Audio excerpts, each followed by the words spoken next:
dans l'abîme.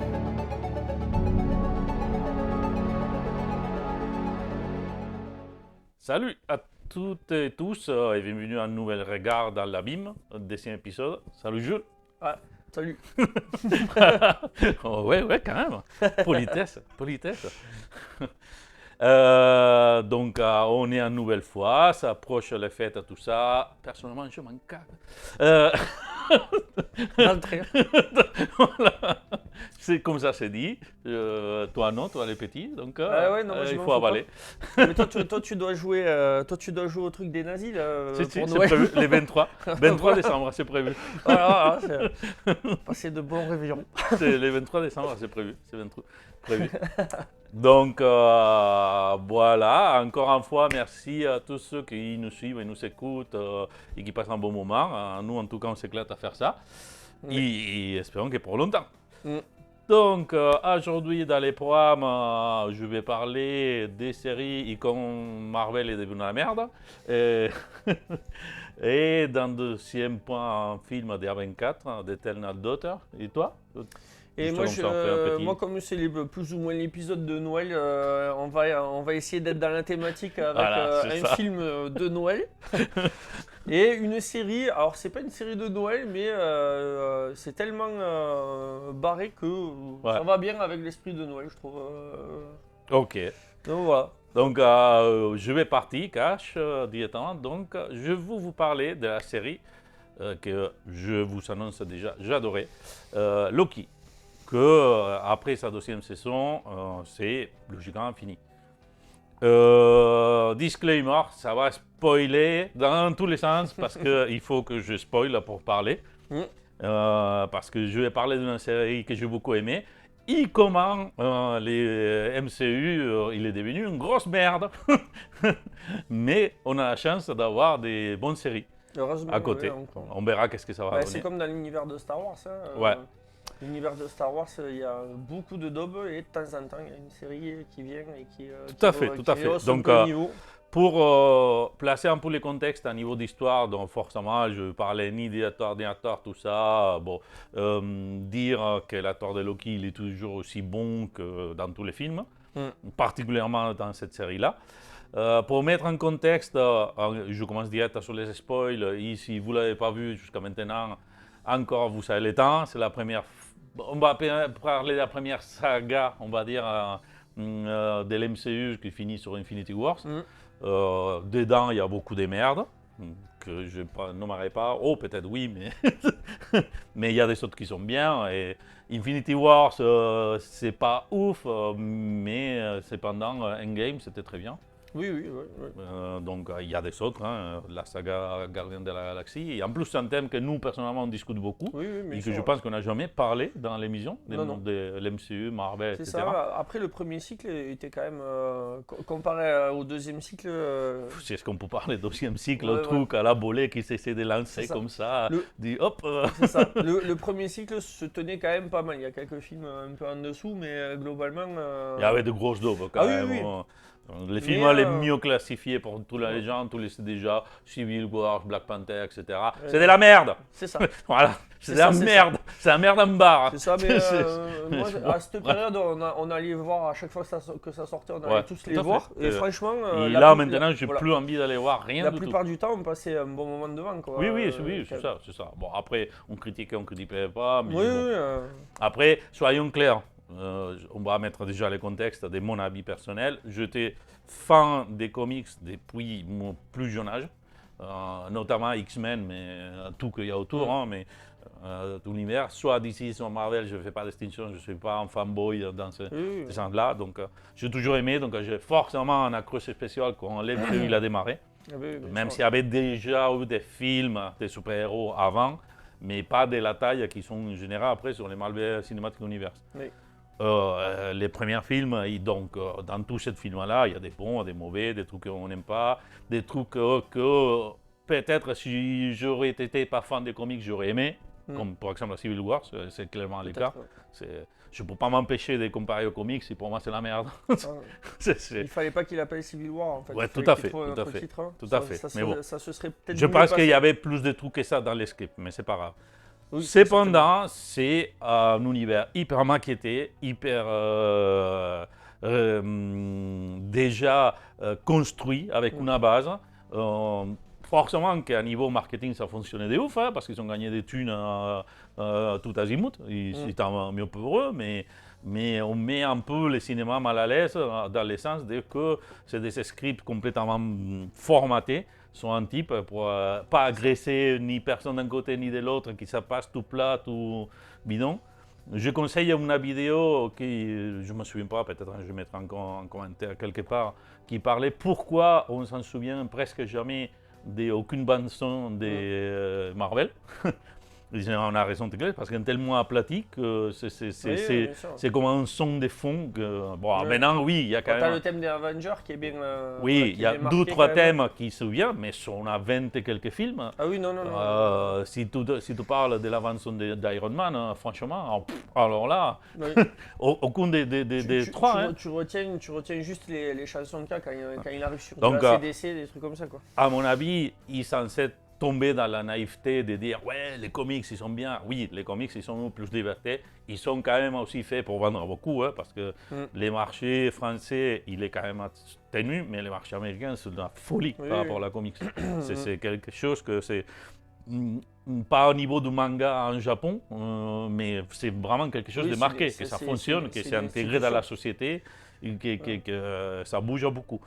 Donc forcément dans cette démarche-là, il y a beaucoup de comics, il y a beaucoup de sagas qui sont écrites, c'était juste pour plaire à tout le monde. Hein. Donc non, il faut arrêter de ce discours de geek fondu dans son coin, fermé dans sa chambre, en noir avec l'ordinateur, en train de critiquer tout. Non, il y a beaucoup de merde aussi dans les comics, il y a beaucoup de choses qui sont bien. Forcément, c'est un autre moyen, c'est une discussion. Et je trouve déjà bien, parce qu'il faut se séparer très bien, ce n'est pas les mêmes langages les comics que les films, ni les séries. Et là, de ce point-là, je ne peux pas les critiquer. Je peux critiquer beaucoup d'autres choses de l'MCU. Beaucoup. En sortant au fur et à mesure qu'ils sont avancés, quoi. Oui, bien sûr.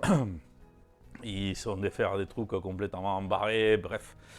Il y a beaucoup de critiques. Mais là, tout ça, c'était pour mettre en contexte sur les 20 et quelques films qui sont faits la première saga. De là, ils sont dérivés quelques séries. Séries, la plupart regardables, mais sans plus. Secret Wars, je n'ai même pas regardé. Il paraît que c'est assez indigeste. Ouais. Des autres, il y a des petits trucs comme Werewolf, Loup-garou, que c'est très bien, très bien. Que j'ai beaucoup aimé, et c'était hors sujet, et qui fait partie quand même aussi de l'univers Marvel, ça. D'accord. Comme Dracula et comme d'autres, que j'espère voir dans Blade. On verra. Et dans ça, pour moi, il y a Loki, qui c'est un degré au-dessus de tout le reste de la série. On prend les personnages pour imaginer, ceux qui connaissent un peu, déjà à la fin d'Avengers de la première saga, ils mettent en place les multi-univers et tout qui se passe. Donc les Loki qui prend la série, ce n'est pas les Loki des films de Endgame, qu'il est mort déjà, qu'il avait fait sa rédemption, qu'il est devenu moins méchant, qu'il aimait son frère. Il est mort pour la troupe de Thanos, ou pour Thanos même, pour Thanos d'ailleurs, hein, si je me souviens bien. Oui, c'est Thanos qui est tué. Ouais. Et c'est pas cette version-là, c'est les Loki qui venaient de se faire tabasser pour Hulk dans les premiers Avengers. Oui. Donc là, comme dans Infinity War, s'il revient dans les temps, etc., les Tesseract s'échappent et lui, il s'échappe. Donc à la série, la première saison, il commence dans ce moment-là, et lui se fait attraper parce que c'est une variante qu'il n'a pas lieu à être. Oui. Et là, on met un concept, là vraiment, on met le concept à des variantes. Donc tous les personnages, en fonction de son univers, ou de une branche de temps, ils sont des variantes. J'espère qu'ils ont retenu le maintenant en français, parce que moi je vais parler en français, donc voilà. Sinon, ça sera après près. Et à partir de là, il met les contextes, soi-disant, qui devaient être les grands méchants de la nouvelle saga, etc. C'est lui qui, au-delà du temps, un truc comme ça. Encore, je traduis à la volée parce que c'est pas, je ne l'ai pas vu en français. Et là, ça commence vraiment un jeu qui brise plein de fois les quatrièmes murs, mais qui introduit une histoire complète. C'est ça que j'ai peut-être aimé le plus de Loki, c'est que, ok, il y a cette référence qui vient de tel film, ils ont pris les personnages, ils l'ont mis là. Si tu connais cette donnée-là, ça te fait plaisir de les voir, mais tu n'as absolument pas besoin de les savoir. Ça, c'est bien. C'est vraiment, oui, tu dois savoir qui c'est Loki quand même, mais tout le reste qui confond, c'est absolument nouveau, c'est construit pour la série. La série se suffit à elle-même. Mais déjà, les 12 saisons, ça suffit à elle-même. La fin, c'est conclusif. Qui forcément, comme Marvel, il n'y a rien qui c'est vraiment conclusif. D'accord. Mais il y a tout un vrai développement parce que les personnages, comme je dis, ça commence au début de la série en étant méchant. En étant un vrai méchant. Juste qu'il s'est eu confronté à sa propre méchanceté, sur une sorte de police du temps qui surveille les variantes et qui ne peut pas fuser dans tous les sens. Ça existe là, sacrée ligne du temps. Il y a juste une seule ligne de temps qui est sacrée, le reste, il faut les éliminer.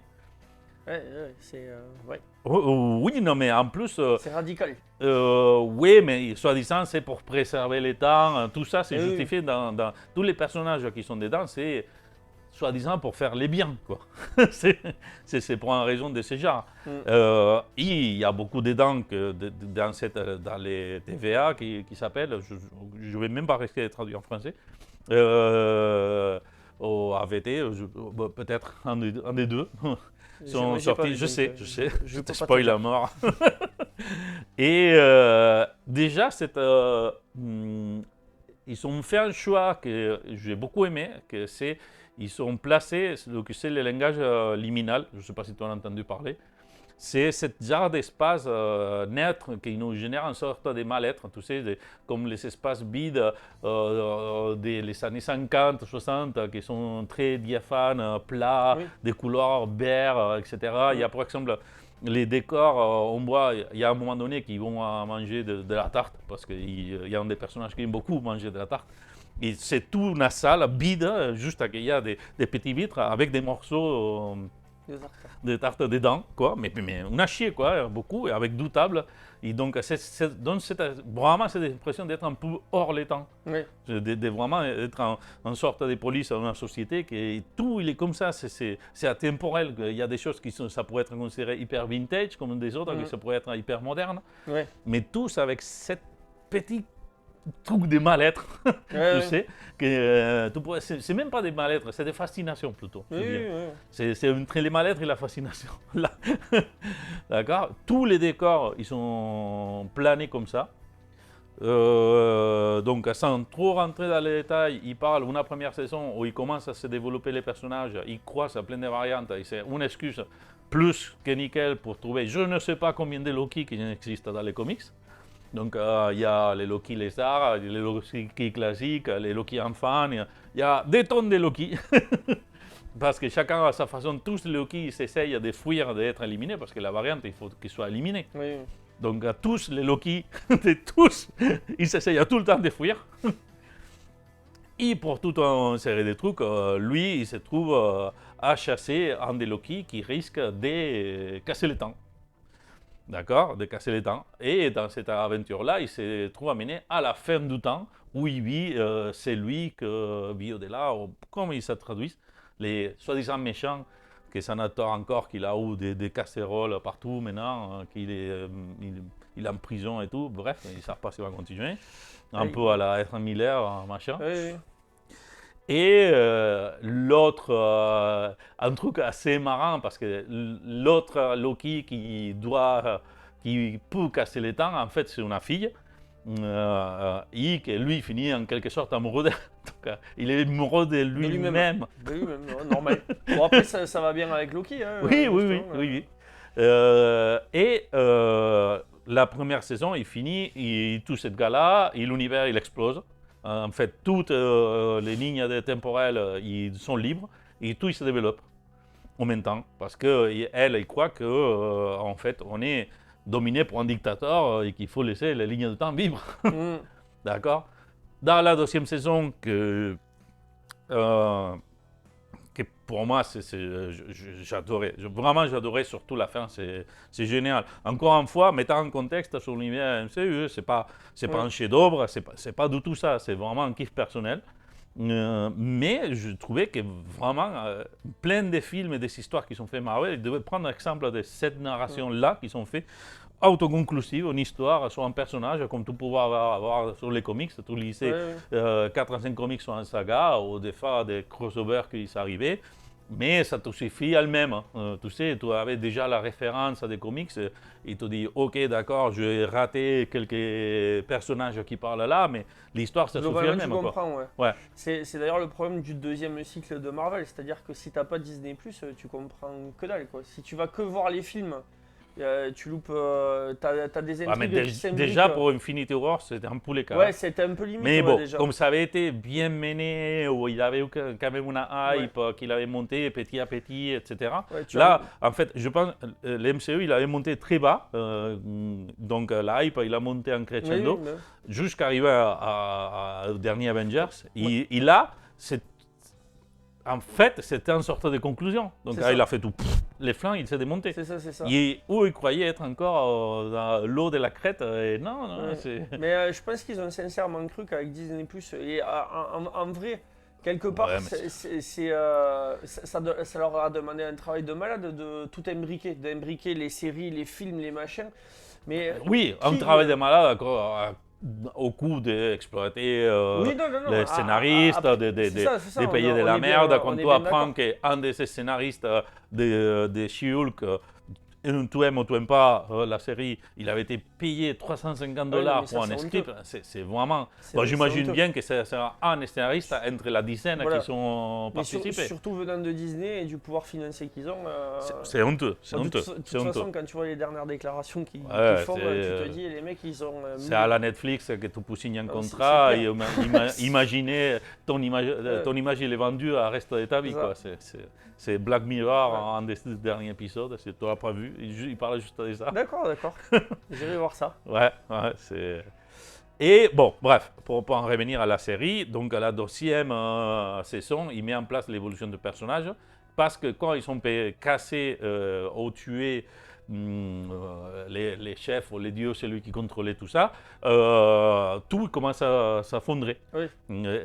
La machine qui tenait cette... les sortes de policiers du temps, il est en train de s'effondrer et il y a trop de lignes de temps qui convergent. La machine, c'est celui qui donne l'énergie à tout, il n'est pas capable. Parce qu'en fait, cette gars-là qu'il avait fait, c'est faire une machine qui pouvait rajouter toutes les lignes, transformer les lignes de temps en énergie. Donc tout, il s'était alimenté à force de ça. Et tout, il évolue ça. Il y a une variante de chef que ça passe dans le 19e, etc. C'est assez marrant, etc. Il y a des trous dans les scripts. Encore une fois, il y a des personnages qui pourraient avoir eu plus, mais les rapports entre lui et... ah merde, comme ça on appelle l'acteur qui fait... C'est un acteur très connu. Oh. C'est pas grave, c'est lui qui fait... Il joue Moebius dans la série. Et c'est un acteur de comédie américain très connu. Bref, c'est pas grave. Il a joué Zoolander avec... Zoolander, alors il y a Ben Stiller, Owen Wilson du coup. Oui, voilà, c'est ça, merci. C'est lui. À l'occurrence, là, il fait un rôle plutôt sérieux. Et que la chimie entre les deux personnages, parce que ça devient son pote, quoi. C'est grâce à lui Loki, il veut arranger les temps, en quelque sorte. Avant ça, lui, ça restait quand même Loki qui lui dit non, je me barre, allez vous faire foutre. C'est ça. Mais c'est grâce à lui qu'il a voulu envie de faire, grâce à lui qu'il a eu confiance, parce qu'en fait, sans lui, il aurait été éliminé dans le premier épisode, on va dire, parce que c'était une variante, il devait mourir, quoi. Donc ils ont dit non, on pourrait l'utiliser, et finalement, ils ont ficelé une relation qui ça marchait. Parce que finalement, cette relation d'amour avec son autre Loki, c'était juste trame secondaire presque. C'était déjà c'est bien ça. Il n'y a pas l'accès quoi. C'était plus l'amitié avec lui qui l'a fait marcher et avec tous les membres qu'il construit, jusqu'à pour aboutir à tout ça. Et les scènes pour moi la plus touchante, et là spoil à mort. Du coup, il ramène jusqu'au dernier épisode que ça te fond la tête, c'est quoi. Il croit avoir trouvé la solution sur l'avant-dernier, il essaie de tout arranger, etc. lui, il commence à faire des allers-retours parce que quand la machine, quand le temps il explose, lui, il commence à être atemporel en fait. Il a besoin d'une sorte d'horloge. Et dans les derniers épisodes, lui, il contrôle ça. Il peut voyager dans le temps et dans les lignes temporelles. Et en fait, lui, il essaye, il est obsédé un peu comme les jours sans fin. Tu sais, à répéter chaque fois pour essayer. Et jamais, peu importe ce qu'il faisait, il réussissait à sauver ça. Donc, il répète, mais il répète. Genre, à un moment donné, il a dit combien de temps il me faudrait pour apprendre science quantique en personnage. Tu sais, il les demande, qu'il joue d'ailleurs les personnages. Ça, je trouvais cool aussi, mais bon, ça, c'est parce qu'il a été maintenant récupéré pour Hollywood après des Britain Everywhere. C'est l'acteur qui avait joué dans Indiana Jones. Oui, je ne sais pas son nom, mais. Non, moi, je me souviens plus. Moi, je l'appelle 2001 toujours. Mais lui, il joue. C'est un très bon acteur. Ouais, il l'appelle OB, mais c'est Ouroboros. C'est lui qui en fait il a fait toutes les machines, mais comme c'est genre des paradoxes, en fait c'est lui-même qui s'est pris à lui-même passer à apprendre. Bref, c'est très marrant. Je trouvais que c'est assez ingénieux parce que normalement jouer dans les temps dans les séries c'est toujours la merde. Ça donne des paradoxes. Mais là, ils ont été quand même fins, je trouve quand même fait. Donc voilà, lui, il répète. Et même, il a dit combien de temps il me faudrait pour apprendre la science, pour manier les temps, pour construire la machine, etc. Il te faudrait au minimum 100 ans. Tu sais, lui, il répète pendant 100 ans les mêmes pour apprendre. Il voyage dans les temps, il essaie de ranger les choses avant, après, rien. C'est fini. Il réussit à faire rien. Juste à maîtriser à fond. Jusqu'à qu'il aperçoit qu'elle se solution. Parce que eux, son but, c'est récupérer ses amis. Il veut juste récupérer ses amis.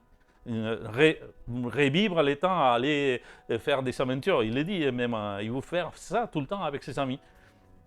Il s'aperçoit qu'à la fin, pour sauver ses amis, il doit se sacrifier à lui et devenir en fait lui le dieu du temps. Donc c'est lui qui rentre dans cette scène magnifique. Hein. Encore une fois, désolé, Jules, pour te spoiler. Mais lui, il traverse parce que c'est un sol des salles où il y a les faisceaux de toutes les lignes du temps. Donc lui, il rentre, il se transforme en Loki, vrai Loki avec les cornes, etc. Il monte les escaliers, il récupère au fur et à mesure avec ses mains toutes les lignes du temps pour en fait devenir, parce que finalement, au début, c'était juste une sorte de tunnel, tu sais. Et lui, il en devient un arbre. Alexandre d'Yggdrasil. Et lui au milieu, c'est lui qui surveille que toutes les lignes de temps soient cohérentes. Donc lui se sacrifie, surveille ses amis depuis l'infini, en fait, en quelque sorte. Ça, moi, ça m'a déjà d'un bon fois pour toutes, on arrête cette fin de « oh, c'est tout, c'est joli, c'est beau, etc. » Donc là, ça l'a coûté un sacrifice énorme. Donc lui, il verra, il ne peut pas voir ses amis parce que si lui, il abandonne son poste, les temps, il s'effondre. La réalité, il s'effondre à nous-mêmes. Lui, il reste, il a devenu vraiment, en plus, à plusieurs fois dans la série, ils font référence à non, on est des dieux. Parce que tu te crois avoir les pouvoirs d'un dieu sur un dialogue. Il dit oui, on est des dieux, littéralement. Ouais, il y a un côté méta, c'est cool. Et en fait, ça m'a plu parce qu'on arrête de faire cette côté de tout doit bien finir. Oui, d'accord, sur Endgame, on pète à tout, mais on revient sur Infinity War, c'est à Lambert. Oui, c'est Infinity War. Oui. Bon, peu importe. Non, mais on revient dans les temps et finalement, oui, on a 12 sacrifices par-ci, par-là, mais bon, ça va. On a 2 gros sacrifices. Ouais, bon, oui, parce qu'il fallait faire l'armichette, tout ça. Bon, ça a marché pour moi. Oui, pour moi aussi, hein, je l'avoue. Je vais pas. Péché mignon ou pas, je m'en fous. Ça a marché, mais là, toi, on a faim, c'est émouvant. C'est pas vraiment. Il n'a pas gagné. C'est gris.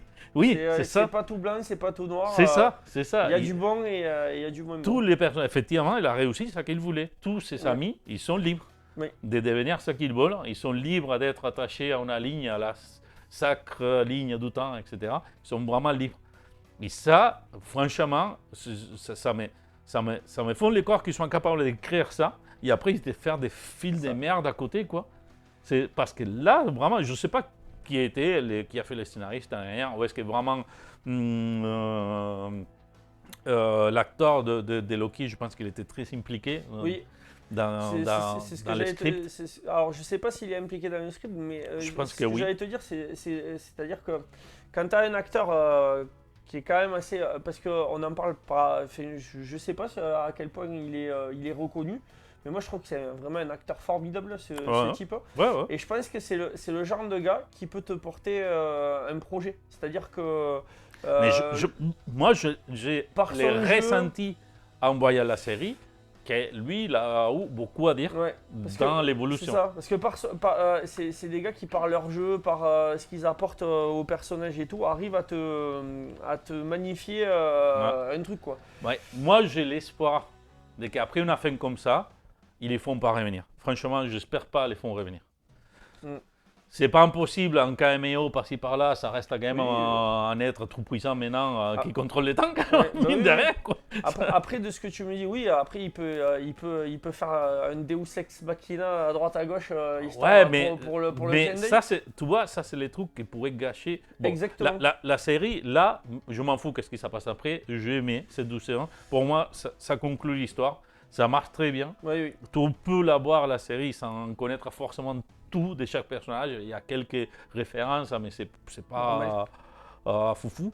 Mais tu peux la voir. Si après, imaginons qu'il sort, lui il est capable de voyager, aller voir son frère Thor par-ci par-là, parce que maintenant c'est un dieu du temps, etc., ça casserait tout. Parce que là, l'importance de ce moment-là, c'est les sacrifices. Et ouais, c'est qu'il ne peut pas plus voir ses proches. En fait. C'est ça. Et de ce que tu m'expliques, j'ai envie de dire que autant pour l'acteur que pour le personnage de Loki, c'est une fin triste, pleine d'émotions, mais c'est la meilleure fin. Ah oui. Il est bien un vrai héros. Parce qu'en fait, il fait l'évolution au début, c'est ressenti égoïste de vouloir être avec ses proches, égoïste entre guillemets. Mais bon, d'un point de vue héroïque, on va dire que c'est égoïste. Parce que c'est égoïste parce que pour être avec ses amis, il faut sacrifier les temps, en fait. C'est ça les poids des messieurs. Et c'est là que tu vois quand même l'évolution du personnage. C'est qu'au début, il est juste égoïste, lui. Oui, et à la fin, il est égoïste, mais pour sa famille. En fait. C'est ça. Pour ceux qui sont devenus sa famille. Aussi, il y a une autre chose, il m'en parlait ma fille, etc. Il y a plein de ces scènes d'action assez violentes qui ont quand même maintenu les schémas Disney de ne pas avoir 12 ans, machin, etc. Mais ça pique quand même. Oui. Non, mais c'est bien. Ça pique. Non, mais on veut dire, on peut faire des films tout public avec un degré, au moins pas tout public. On n'a pas besoin de faire des films tout public déjà. Tout le temps juste pour les flics, mais même on peut les faire avec style. Tu sais, juste juste en faisant des blanchissements, tout azimut, c'est nul quoi. Cette série montre que dans toutes les merdes qu'ils sont en train de faire, il y a du potentiel. Oui, mais bien sûr. Après, mais ils mettent des intelligences artificielles à écrire. Mais si Marvel n'a pas un potentiel de fou pour créer des aventures épiques et tout, qui l'a c'est comme Star Wars, c'est comme DC Comics. Oui, mais c'est la manque des risques. C'est la manque des risques. C'est la manque de dire ah oui, attention, on ne va pas aller par là, il faut que tout soit encadré, délimité, que rien ne se parle. Même les seuls films qui sont vraiment d'une réussite au-delà comme Gardien de la Galaxie, c'est parce qu'ils sont James Gunn, il a eu de la liberté pour faire. Forcément, sans doute, il a dû imposer certains choix. Oui. Après, quand tu laisses de la liberté, forcément, tu joues à qui tout double. Et quelque part, même si moi, ça me vrille de voir ces cahiers des charges, les sommes engagées sont tellement importantes. Mais le problème, c'est que là, ce qu'ils doivent comprendre, c'est que, ok, ils engagent des sommes importantes, mais ça fait des fours, justement parce que c'est trop lisse. Oui. C'est-à-dire qu'au bout d'un moment, les gens ils se disent, c'est toujours le même film. Mais c'est ça, comment on dit, à l'autre exemple de ça qu'on parlait, c'est Gardien de la Galaxie. les 3 films, tu peux voir les 3 films sans pas forcément voir les milieux. Mhm. Bon, il va y avoir quelques lacunes, Oui, mais tu peux, il y a vraiment, ça conclut l'histoire de cette équipe-là. Que ça passe pas ailleurs, quoi. Des autres films, bon, il faut avoir toute une linéarité. Même Captain America, ils sont fait réunir sur la série à chier comme pas possible. Quel dommage. Ouais, c'est ça. Ok, il a eu une série que, ouais, ma foi, je n'ai pas passé un mauvais moment à la regarder, mais Ouais. que c'était assez plate. Qu'il avait surtout les maladresses de faire du Caïd un méchant de merde. Après, dès que dans Daredevil, il est un méchant là, Oui, oui. ça, C'est-à-dire que Netflix, il n'avait pas fait tout public. Ah non, pas du tout. Le Daredevil de Netflix Ouais. n'était pas tout public, et donc le fisc. Et je pense qu'à était cause pas de public. ça, ils sont en train de réécrire sans arrêt Daredevil, la nouvelle série qui va sortir. Parce que normalement, il devait être tout public, comme les Daredevil qu'il apparaît dans She-Hulk, il est très très très light. J'étais très content de voir l'acteur, mais c'est hyper méga light. Oui, c'est dommage parce que. C'est super sympa. Bon, après, il est justifié un peu dans la série, pourquoi il est comme ça, mais. Wow, oui, il est. Oh, oh, oh, qu'est-ce que je suis content, je suis aveugle. Ouais, alors, voilà, c'est ça. Alors, c'est pas trop ça à la base. Donc, cette côté noir, des personnages tourmentés, plein de douleurs, etc., ça perd tout parce que, soi-disant, les gens, ils sont cons et on ne peut pas entendre ça. Oui, mais c'est ça le problème, c'est que en fait, je pense qu'ils prennent trop les gens pour des cons, justement. Ouais. Il y a un sketch comme ça dans Les Inconnus, c'est des humoristes français, tu connais? Oui, oui, oui, je connais. Et en bien fait, sûr, il y a un sketch où ils font des publicitaires. Ouais. Et la devise de leur boîte, c'est il ne faut pas prendre les gens pour des cons, mais il ne faut pas oublier qu'ils le sont. Et donc là, c'est Disney, ils sont à fond là-dedans, en fait. Ouais, c'est pas faux, c'est pas faux. Donc voilà, je ne vais pas m'étendre à plus. On pourrait, je pense, parler de l'MCU pendant des heures et des heures et des heures. Il décortiquait plein de films que tout le monde il adorait et que nous on a détesté. Il a raison pourquoi nous on l'a détesté et les autres ils l'ont adoré. Et paradoxalement, on a aimé des films qui ont fait des fours au box-office, tout à alors fait. que nous, ça nous a parlé. Tout à fait, tout à fait. Et Mais c'est pas être contre ou être pour, Ah non, mais- juste pour, parce que les autres sont pour et nous. Oh non, non, non, pas du tout. Chacun il aime ça qu'il aime. Et si C'est vous ça. savez kiffer, kiffez-le. Au C'est contraire, ça, c'est ça. si ça vous fait Mais nous, plaisir, ça nous a faites-le. pas. Nous, il y a des trucs qui nous ont. Moi, j'ai pas compris. Après, la seule vraie critique, parce que là, on rentre, je vais faire un petit aparté rapide oui. sur cette critique des grands directeurs, réalisateurs de Hollywood qui viennent à dire ouais, le cinéma de super-héros, c'est la merde. Oui, non, Des il faut pas oui et exagérer. non. Il y a- C'est-à-dire, effectivement, pour moi, parce que qu'il a les couilles de James Cameron venir dire ça, il faut être un gros imbécile quand même, hein, franchement. Surtout Lui, que c'est lui il qui fait l'a pareil. maquetté, c'est le roi de la maquettation. Là, il fait pareil. C'est lui qui l'a créé d'ailleurs, non, c'est pas lui qui Oui, fait pareil. C'est lui qui a créé cette dynamique de faire des films bidons, juste très jolis, mais bidons complètement.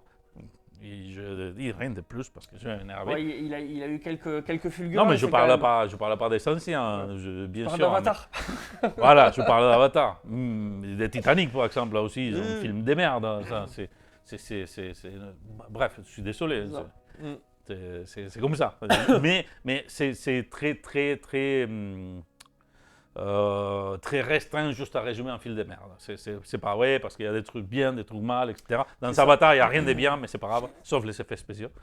C'est ça. En fait, le problème d'Avatar, c'est que t'enlèves la maestria visuelle. Ouais. C'est un film basique, en fait. Non, c'est pire que basique. C'est un gamin, allez, Ouais, allez tu 10 vois ans. la bande, 10 ans. tu vois la bande-annonce, Écrit ça. t'as vu le film, en fait. Ouais, bref, c'est pas grave. Chacun ses goûts. Si vous, Bon, si vous aimez, allez-y, aimez-le. Mais je voudrais dire, c'est que cette critique violente de certains films, aussi je prends des autres directeurs, je pense que c'était Scorsese qui l'avait attaqué assez violemment les films de super-héros. Ouais, c'est à la mode en ce moment. Ouais, mais plus ou moins. le truc, c'est que Il y a pas moi, il y a un grand côté qui que les je aime. peux être d'accord sur le fait de que cet film, il aplatit tout. Vraiment, il s'enlève les côtés Voilà. auteurs, il s'enlève autour. Après, t'as mais- certaines critiques qui sont justifiées. Mais, Mais ce genre de directeurs qui sont, que ça, ils me les sortent en directeur indépendant qui vit de ça, qui peut, ou même en directeur indépendant connu, comme ça peut être un Jim Jarmusch, un truc comme ça, qui puisse sortir ça. Je dis, bon, ok, mon gars, tu es en train de vivre de ton cinéma indépendant depuis que tu es réalisateur, forcément, tu n'es pas dans cette dynamique-là.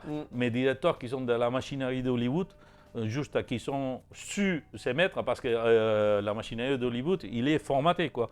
Il sait de certains directeurs qui ont certaines libertés, et pour casser cette barreau, il faut vraiment arriver à être très bon, faire te taper plein de films de merde, ou faire 2 films qui sont 1000 millions, et là, ils vont te dire à ton 3e film, ils vont te dire, oh, allez, vas-y, toi, on te donne un peu il faut faire ses preuves, il faut faire ses preuves et tu n'as pas le droit à l'erreur. C'est-à-dire que quand on te donne le droit d'y aller, si tu te plantes derrière, après c'est fini. Donc cette critique, je trouve hyper gratuite dans ce sens-là. Et je peux être d'accord sur le fait qu'il aplatit le cinéma, il les donne en image. Mais comme tous les studios, finalement, parce que peu importe, bon, si on parle à Disney, Marvel, etc., mais DC aussi, DC, il prend des risques, mais chaque fois, il essaie de revenir sur la formule Marvel, la Warner, hein, DC, que c'est Warner. Et c'est dommage parce que Warner, c'est quand même un studio qui a quand même dans le passé pris des risques. Mais tous les studios, on a certains, bon, beaucoup, ils ont pris des risques. Oui. Mais là, on est dans l'ère où il faut gagner des thunes. Voilà, c'est ça. Il faut gagner des thunes, il faut gagner des thunes, il faut déranger personne, il faut être le plus pas possible. Et là, on se rend compte que ça ne marche pas, puisque tu prends Flash, c'est un bide, tu prends The Marvels, là, apparemment c'est en train de bider. Tu prends des films comme La Petite Sirène qui ont coûté presque 300 millions de dollars. Bon, ouais, mais pour exemple, tu vois, j'ai regardé, et on va terminer avec ça, j'ai regardé ces week-ends Blue Beetle et j'ai été agréablement surpris. Je pense que c'est un film qu'il a payé. Oui, là clairement. Qu'il a payé toutes les critiques de tout l'univers, parce que c'est un film, franchement. Et je me suis éclaté. C'est ça. Après, tu as des films qui pourraient valoir le coup, mais que les gens ne vont pas voir. Mais parce que c'était. Bon, à la base, je pense qu'ils l'ont très mal vendu, parce qu'ils sont vendus comme une sorte de Spider-Man de DC. Voilà, et puis ça n'a pas été soutenu. Clairement, tu sens que les studios, ils lâchent l'affaire. Mais franchement, je regardais, j'étais surpris. Encore une fois, c'est pas du tout un chef-d'œuvre, mais c'était un film qui avait des moments émouvants. Qu'il était au-delà. Ouais. Qu'il allait bien au-delà de ses propos simples à les Spider-Man. C'est-à-dire, quand je parle au-delà, ils ont pris un autre chemin, quoi. Donc, ils ont joué sur les thèmes mexicains, etc., à fond. Vraiment, mais même pas dans les clichés, ils sont vraiment rentrés dans les dynamiques des familles et bien fait. Il y a, comme critique basique, les méchantes plus son acolyte, que bon, là, ils sont très très plats.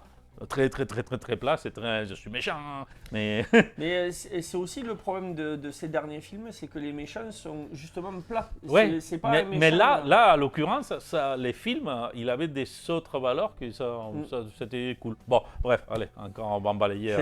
On a été en train de parler de Loki. Donc, bref, faites votre propre avis, regardez la série. Moi, personnellement, j'ai beaucoup aimé. Et encore une fois, c'est une série qu'on peut regarder sans forcément connaître l'univers d'ici. Marvel plutôt. Marvel, pardon.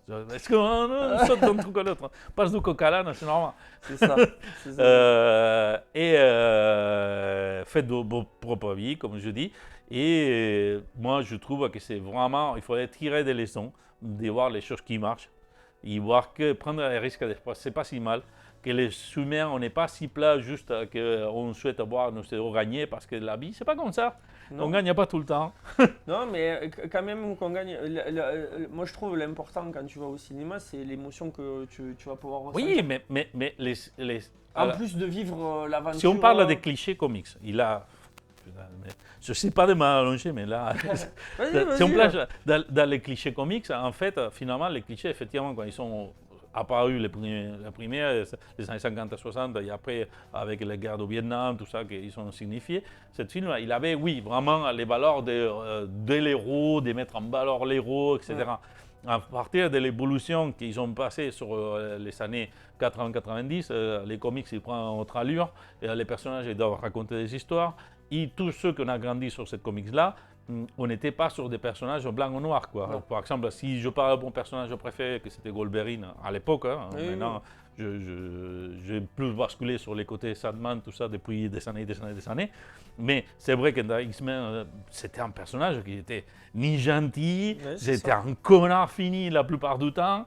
Mais tu pouvais t'identifier, quoi, en C'est ça. quelque part. Bon, identifier, je n'ai pas de Ah oui, griffes. tu tabasses pas tout le monde. Oui, mais que tu ce côté humain que tu pouvais Oui, tu dire. t'identifies, oui, bien sûr. Que tu pouvais côtoyer avec les démons qu'on côtoie jour par jour, nous tous, quoi.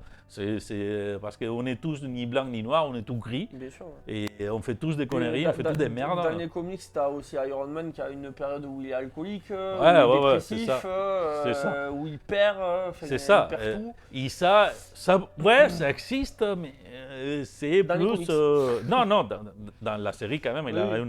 dans les films, il y a une époque comme ça aussi, Mm. réellement. Mais bref, C'est plus les léger, plus, oui, voilà, ça passe comme ça. Bon, voilà, allez, là, je pense que c'est la plus longue chronique que j'ai jamais fait. Ouais, c'est pas mal. Mais bon. Allez, donc, à toi, il te reste 20 minutes. Allez, 5 minutes. Du coup, j'enchaîne. Ah oui, oui, allez. à toi. Enchaînons. Donc, moi, je vais vous parler d'un film de Noël.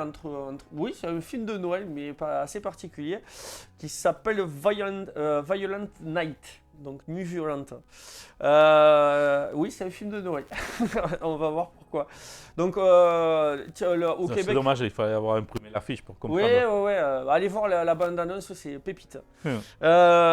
Du coup, au Québec, ça a été nommé Aux Nuits Violentes. Donc, en rapport à une chanson de Noël. Donc, qui est sorti le 30 novembre en France. Et c'est là qu'on sent le film qui a été soutenu par le studio.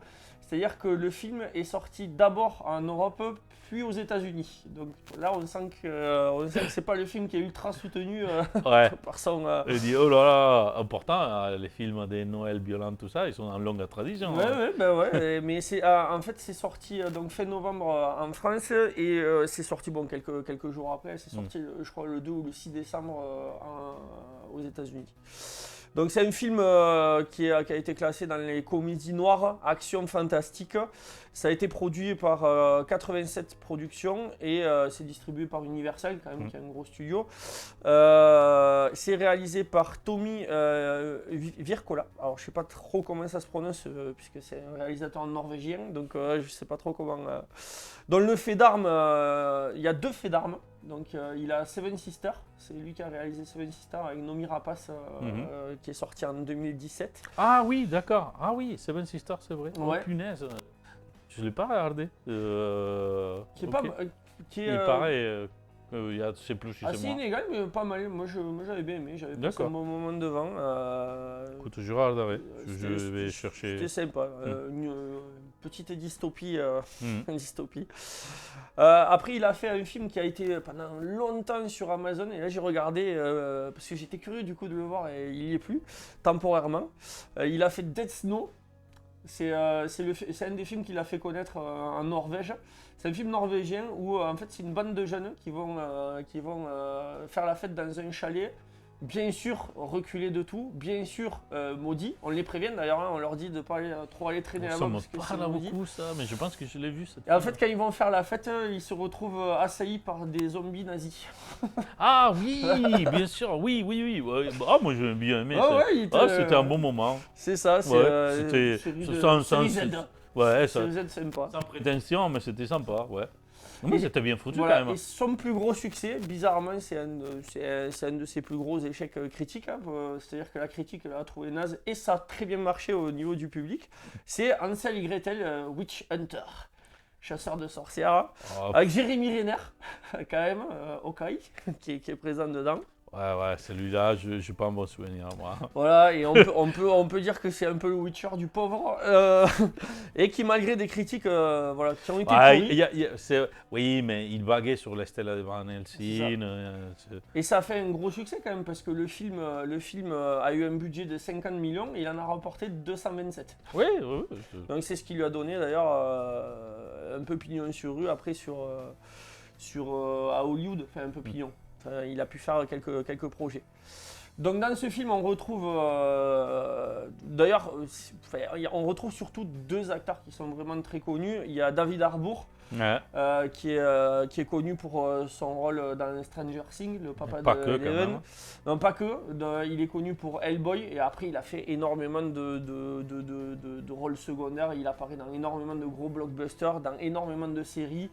C'est un super acteur qui est encore, à mon sens, un peu sous-coté, je trouve, Ouais, par rapport au potentiel qu'il a. Parce que là, c'est je clairement, suis assez d'accord. Ouais. clairement, on y reviendra après, mais tu enlèves David Harbour de ce film, ça sert à rien de le voir en fait. Mais il est tellement bon dedans que c'est vraiment cool. Et après, il y a John Leguizamo. Moi qui est un acteur que je kiffe mais depuis très longtemps, c'est bon là encore Ah oui.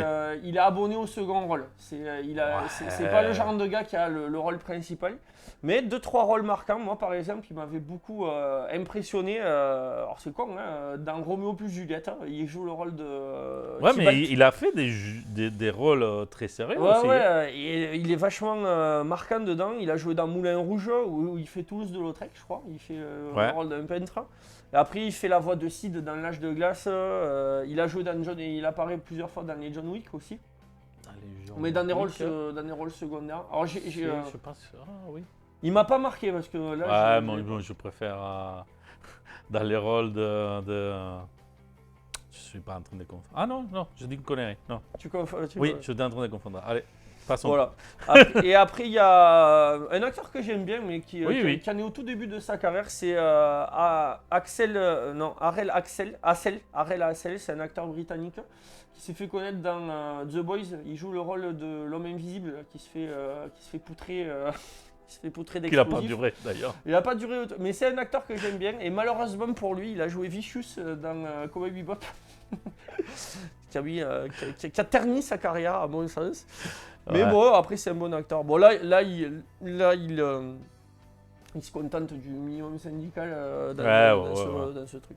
Bon, de quoi ça nous parle ce film? Alors là, je vais vous raconter juste la scène d'ouverture parce qu'elle est savoureuse. Ça met l'ambiance. Donc la scène d'intro se passe dans un bar des bas quartiers de New York, il me semble, où on voit deux Pères Noël qui boivent dans un bar le soir du réveillon.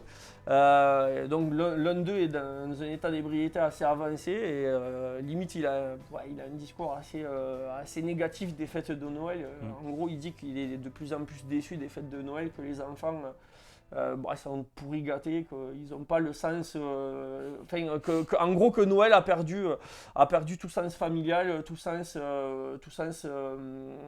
symbolique. En fait, c'est juste du commerce et que lui il est pas trop. Il n'est pas trop d'accord avec ça, ce qui peut s'entendre.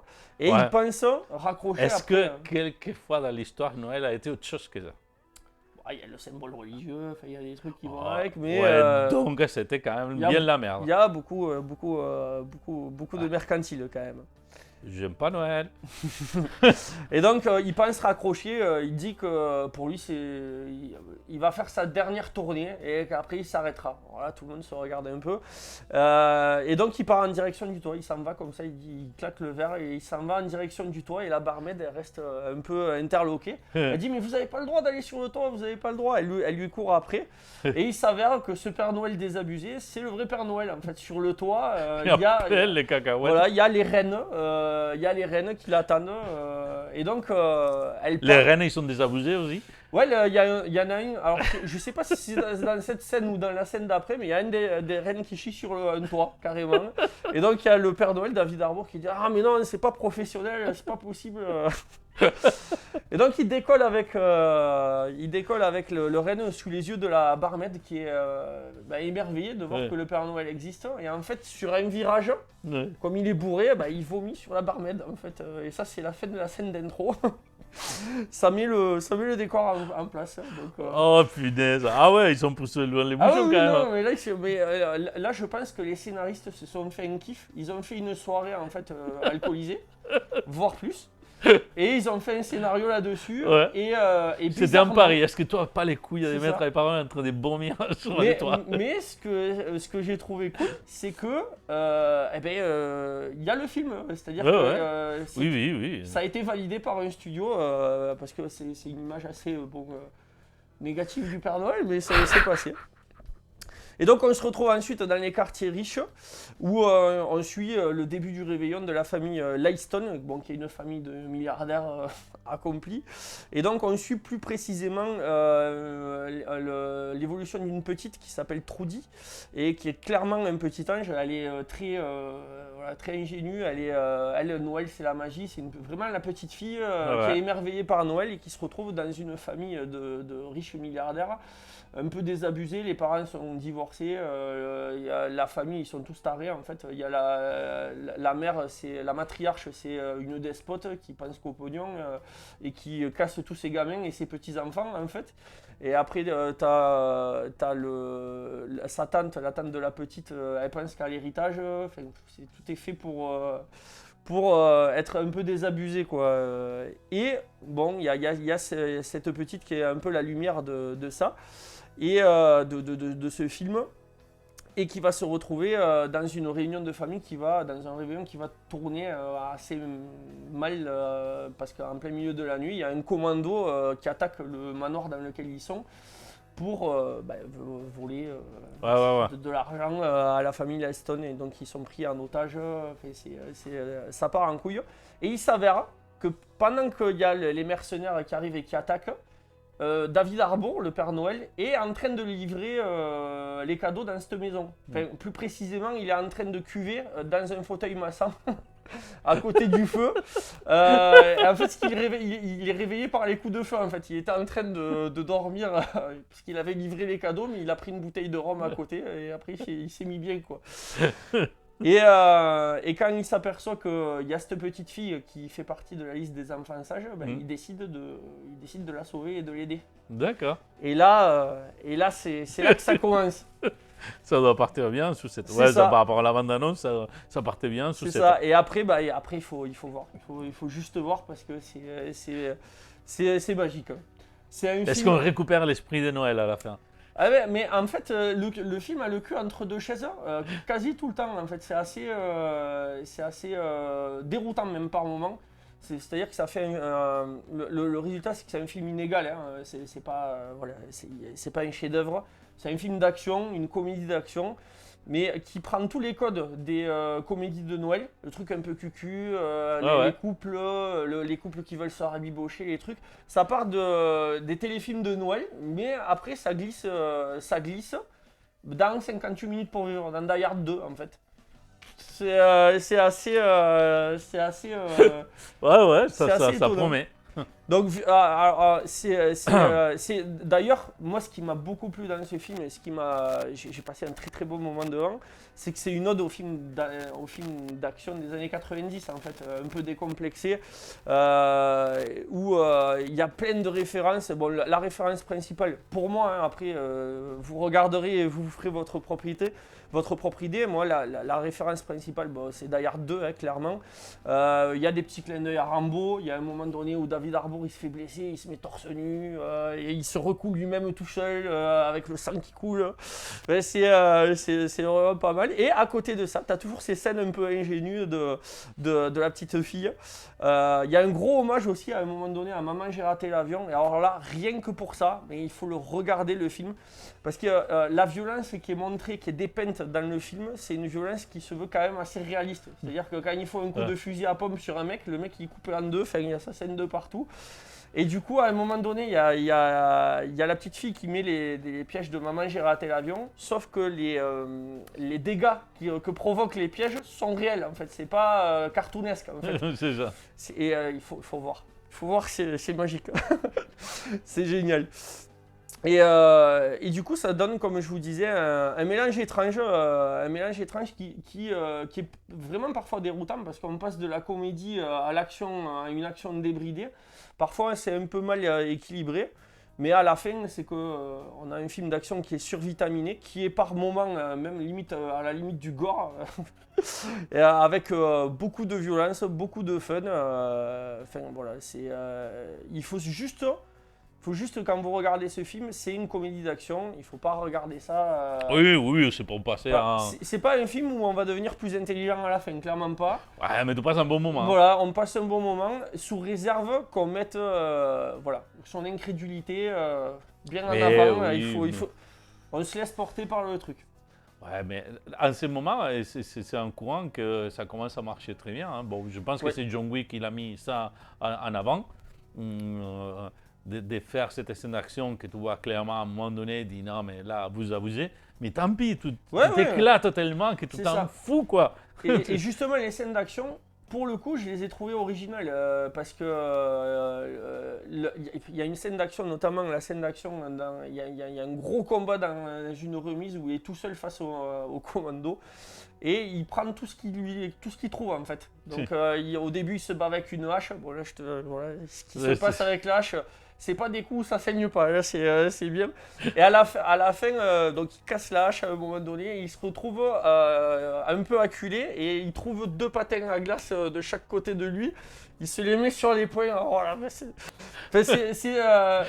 pour un film des années 2020, j'étais étonné que ce soit autant débridé et qu'il se soit lâché comme ça vraiment. Ouais. À un moment donné, il y a la scène classique où il met une grenade dans le pantalon d'un méchant. Ouais. Il part en courant, mais comme dans tous les films. Et au bout d'un moment, il s'arrête et il se retourne. Il dit non, je peux pas rater ça. Il retourne, il regarde le mec exploser devant lui. Enfin, il y a plein de petits Putain de Père Noël. il y a plein de petits trucs qui sont vraiment cool comme ça. Bon, et pour donner mon avis, bon, comme vous l'avez compris, c'est un film c'est pas du tout le film de l'année, il est bourré de défauts, mais alors qu'est-ce que je me suis amusé devant. En plus, je l'ai regardé avec mon oncle, que j'avais pas vu depuis un moment. On a bien rigolé tous les deux, c'était vraiment bien. Il y a certaines explications scénaristiques où ils se font pas chier, carrément. C'est limite méta, c'est-à-dire que à un moment donné, le personnage, en gros, il dit ta gueule, c'est magique. Voilà, c'est comme ça, c'est magique. Et c'est vraiment pas mal. Pour moi, le mélange des gens passe quand même bien. On alterne, ça s'alterne plutôt bien, même si on a parfois le cul entre deux chaises, ça reste très bien. Et comme je le disais, le film vaut le détour pour David Harbour, qui joue le rôle d'un personnage qui est à la fois méchant et gentil, qui est méchant avec les méchants et qui protège les gentils. Il donne un peu son origine, donc je vous laisse découvrir parce que là aussi c'est pas mal de se dire que le Père Noël vient de là. C'est assez étonnant qu'il ait trouvé cette idée, mais j'ai trouvé ça vraiment cool. Il y a les scènes de combat, vraiment toutes les scènes de combat à voir.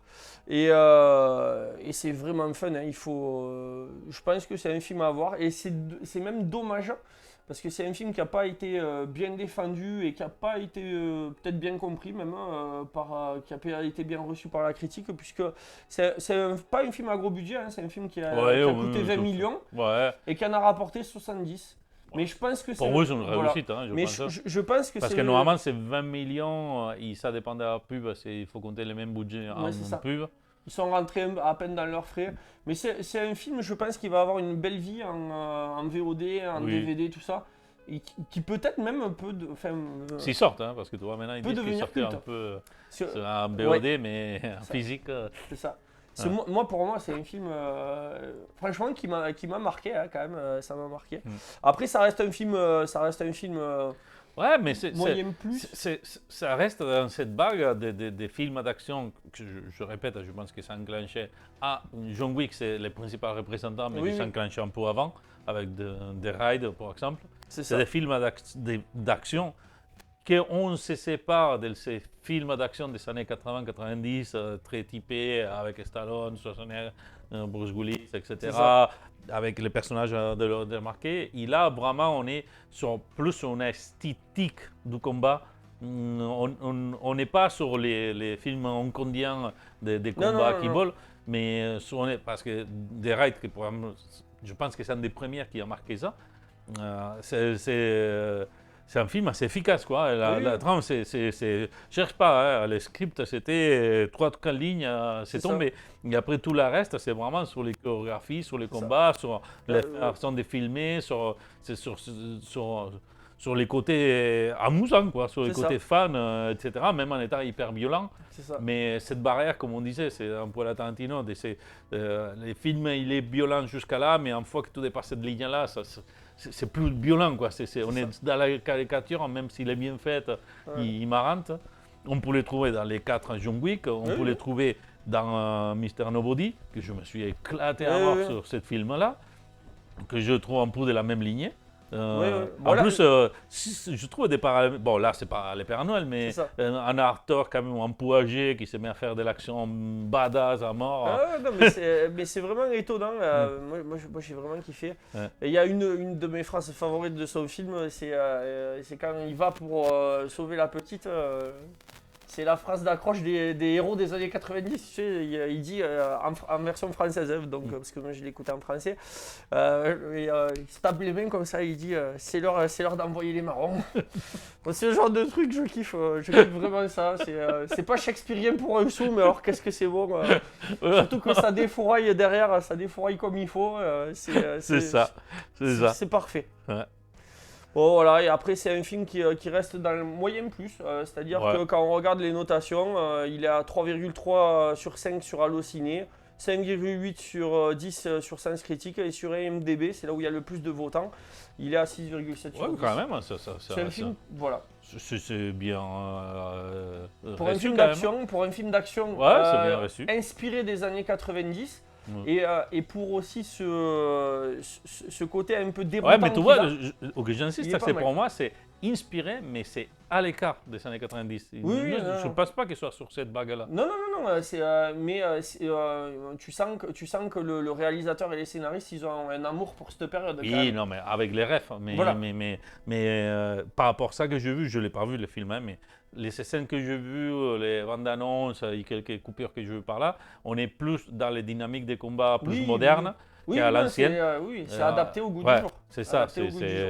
Mais avec cette petite nostalgie, parce qu'il y a vraiment ces références, elles sont très prégnantes dans le film.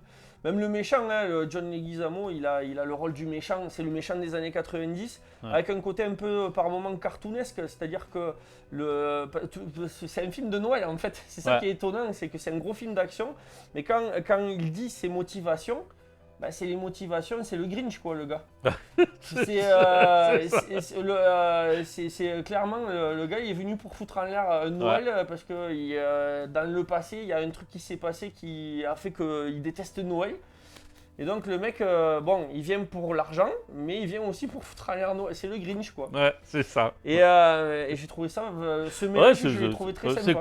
C'est cool. Ouais, je vais le noter. Sans doute je verrai. C'est à moi. Par contre, je vais récupérer. Vas-y. Récupère. Hop. Parce que pour dire les noms de la directrice du film que je vais parler, il faut que je ne l'ai pas noté parce que je suis con. Et il faut que je regarde.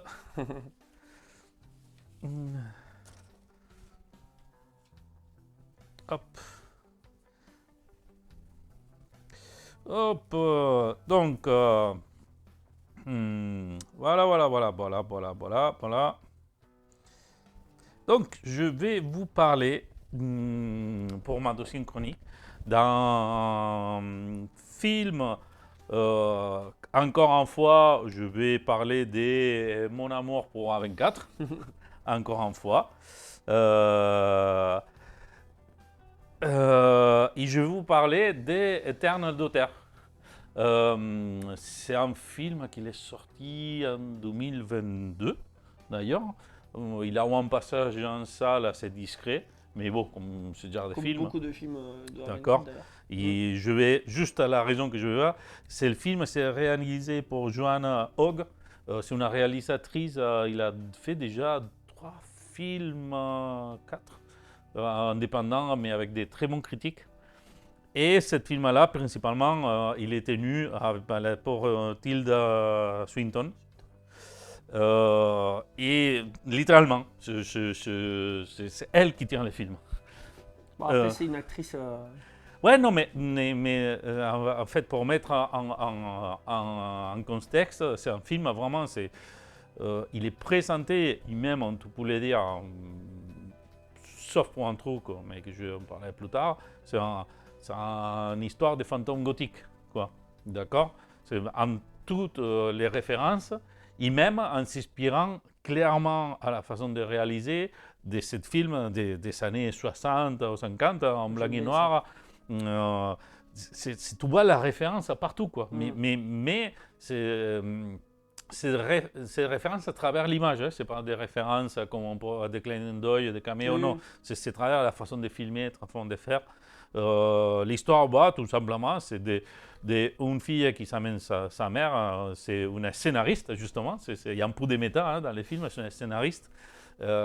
Et que ça a son importance, hein, cette fille-là, que c'est un scénariste qui cherche à écrire un nouveau film, il veut créer un film sur sa mère. Tilda Swinton, il fait les deux rôles, il fait la fille et la mère. Oh, excellent. Et en plus, avec la mère, il est très bien fait, les maquillages, c'est surprenant. Mais surprenant, mais franchement, ça m'a bluffé parce que c'est des petites choses. Tu vois, à un moment donné, il y a un truc que ça m'a semblé super bien foutu, c'est qu'à un moment donné, il faut un premier plan des mains, elle en étant en son rôle de maman. Clairement, c'est pas ses mains. Ça devait être un mais tel comme il est filmé, ça marche de ouf, quoi. Après, les visages, tout ça, c'est super bien caractérisé. Et il y en a littéralement, les 99% de films, il y a 4 acteurs. Tous les films étaient tenus en 4 acteurs, la totalité. Ouais, mais ça aussi, c'est un leitmotiv de A24, hein, parce qu'il Ouais. y a le phare, il y a C'est ça. C'est un film vraiment qu'ils sont loués à un hôtel, Ça, un hôtel top, magnifique d'ailleurs, que ça me donne envie de visiter. Et moi, j'adore ce genre de film. En fait, c'est un film très intimiste sur un rapport entre sa fille et sa mère. Que vraiment, comme ça, qu'il est. Ça m'a surpris sur la façon de filmer parce que c'est vraiment, il n'y a que des plans fixes. C'est des plans fixes en permanence. Je détectais deux moments dans les films parce qu'il y avait un déplacement, il ne s'est même pas un travelling, c'était vraiment un déplacement comme ça de la caméra. À l'ancienne. Rien d'autre. Tout des plans fixes, absolument tout des plans fixes. Avec tous les détails, toutes les richesses des bâtiments, parce que cet hôtel il est très très très joli. Ça ne doit pas cutter toutes les 10 secondes en plus, tu dois avoir le temps de voir. Oui, ah non, mais le film il est lent, il prend le temps de mettre. C'est pas un film de peur, je parle de peur, par contre c'est des moments certainement angoissants. Mais je pense pas que les films essayent d'être angoissants, c'est les contextes, c'est la façon, c'est les silences, il y a presque pas de bande-son, il n'y a pas, quelques sons par-ci par-là, quelques moments très délicats, il y a plein de moments de la mère en train de raconter sa propre histoire, etc., qui devient en plus accroché, parce qu'au début tu es plus accroché à la fille qui prend soin de sa maman, etc., et la maman il est cool, etc., mais en plus, au fur et à mesure que la mère il explique ses histoires, qu'est-ce qui s'est passé, les passés, etc., tout accroche de plus en plus à elle. Mais encore une fois, c'est un pas film long, hein, c'est un film qui ça dure 1h40 à peu près de mémoire. Mais que ça m'a fait apprécier ce goût de ce cinéma gothique, tout ça. Ça m'a rappelé un peu pas juste les films à la Vincent Price, sinon un peu cette série, les séries anglaises à l'époque, un peu très posées, très calmes, avec l'ambiance, tout basé sur les dialogues, sur les visages, sur les mouvements. Etc. Avec ce contexte gothique qui vient un peu envelopper tout ça, il y a forcément la brume qui apparaît, des moments comme ça, mais c'est vraiment un moment de cinéma. Bon, j'ai vécu ça comme un moment de cinéma. C'est les images qui me transmettaient des choses. Forcément, les dialogues aussi, hein, mais les images, il avait une telle force, comme il s'était pris. Même elle, il y a 2 ou 3 scènes où il est en train de parler au téléphone avec son mari, parce qu'en plus, toute l'histoire d'elle, tu la prends juste pour, Au fur et à mesure. ouais, pour petites phrases, pour ces moments de ça, qui est en train de parler avec son mari. C'est toujours un plan fixe du jardin, ben, elle, qui se voit petite, en train de se promener, tu l'entends ça voit parfaitement. Et cette scène, tu vois un peu l'attention qu'ils vont donner à elle, qu'est-ce qu'ils voient, qu'est-ce qu'ils cherchent, etc. Et c'est encore un film qu'il pouvait parier qu'il y a 24 à faire hein, pour réaliser ça. C'était un pari. Bon, Tilda Swinton, quand même, Oui. ça vaut elle-même. Hein. Ah, c'est une actrice oui. assez incroyable. Ouais. Ah ouais, c'est clairement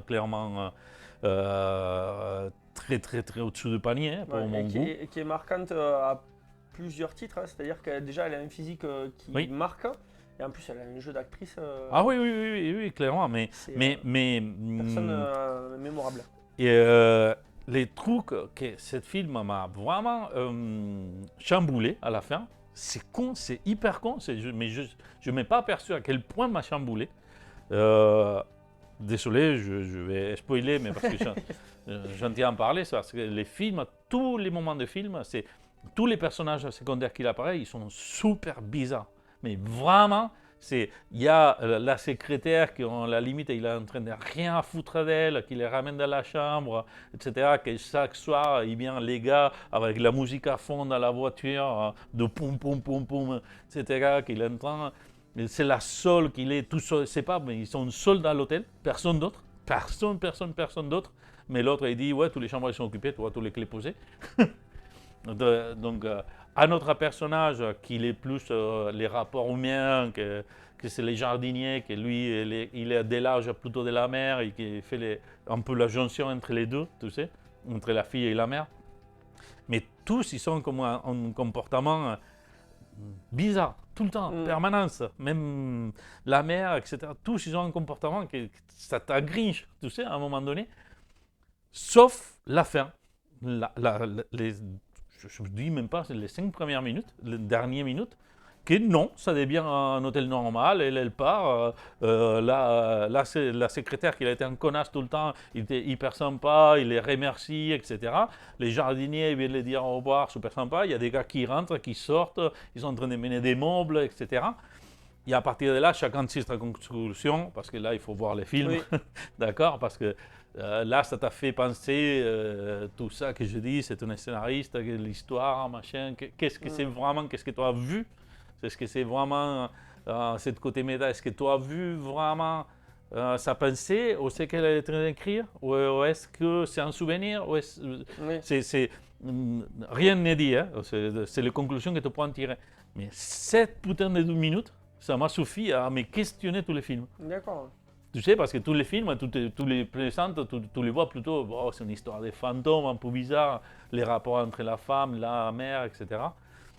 Mention spéciale au chien, que c'est un truc de fou. Bon, non, mais je te jure que je l'ai cherché, parce que il y a, où ils sont, elles, autant quand je parle d'elles, c'est la mère, que c'est les mêmes, ils sont un chien, mais les chiens, dans toutes les scènes, putain, j'ai pas vu un truc plus cool et détendu, tu sais. Il est couché, pattes en l'air, sur elle, tu sais. Il est promener à la laisse, hyper cool. Mais c'est son chien, c'est pas possible autrement. Ouais. C'est parce que c'est carrément sur les lits, parce qu'il y a beaucoup de scènes qui se passent sur le lit, il amène le petit déjeuner à la mère, et le chien est là-bas, couché, comme ça, langue en travers. Et oui, effectivement, je l'ai cherché, c'est son chien qui l'a amené, bon, un de ses chiens, pour les scènes. Et en plus, ça m'a semblé curieux parce qu'il a dit qu'après les films, il a dû l'amener à un psychologue, le chien. Apparemment, ça l'a un peu choqué. Mais j'ai halluciné parce que véritablement, dans les films, normalement, les chiens, oui, d'accord, ils sont en rapport, mais tu vois les côtés d'entraînement, tu sais. Là, tu voyais la détente. Il était tellement détendu, la bestiole, que tu te disais, non, mais c'est pas possible, c'est un chien, quoi. Il peut être très bien entraîné pour avoir cette familiarité.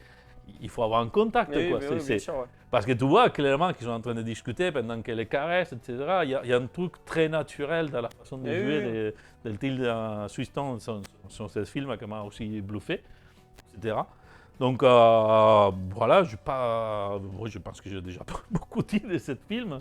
C'est un petit film, c'est un film sympa, on est carrément sur un autre contexte. On est un film à petit budget, clairement. Oui, Tous les budgets, je dis, hein, c'est 4 acteurs, il y a un hôtel. Hein, il n'y a rien d'autre.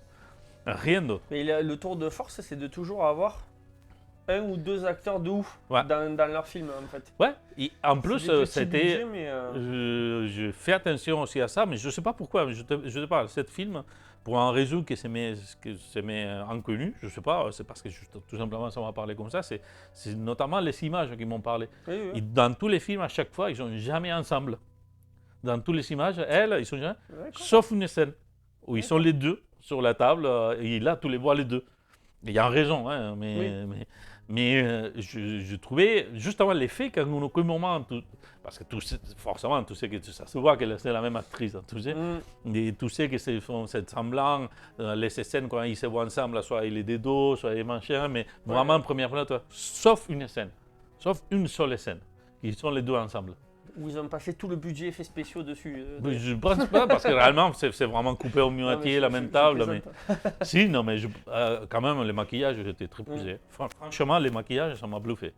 C'est très, tu le vois bien, c'est pas comme des autres habillés qui sont un peu forcés, tu sais que tu vois les très... Non, là vraiment, même tous les trucs du cou, vraiment, c'est des endroits que c'est très clair, quoi, Oui, c'est marque.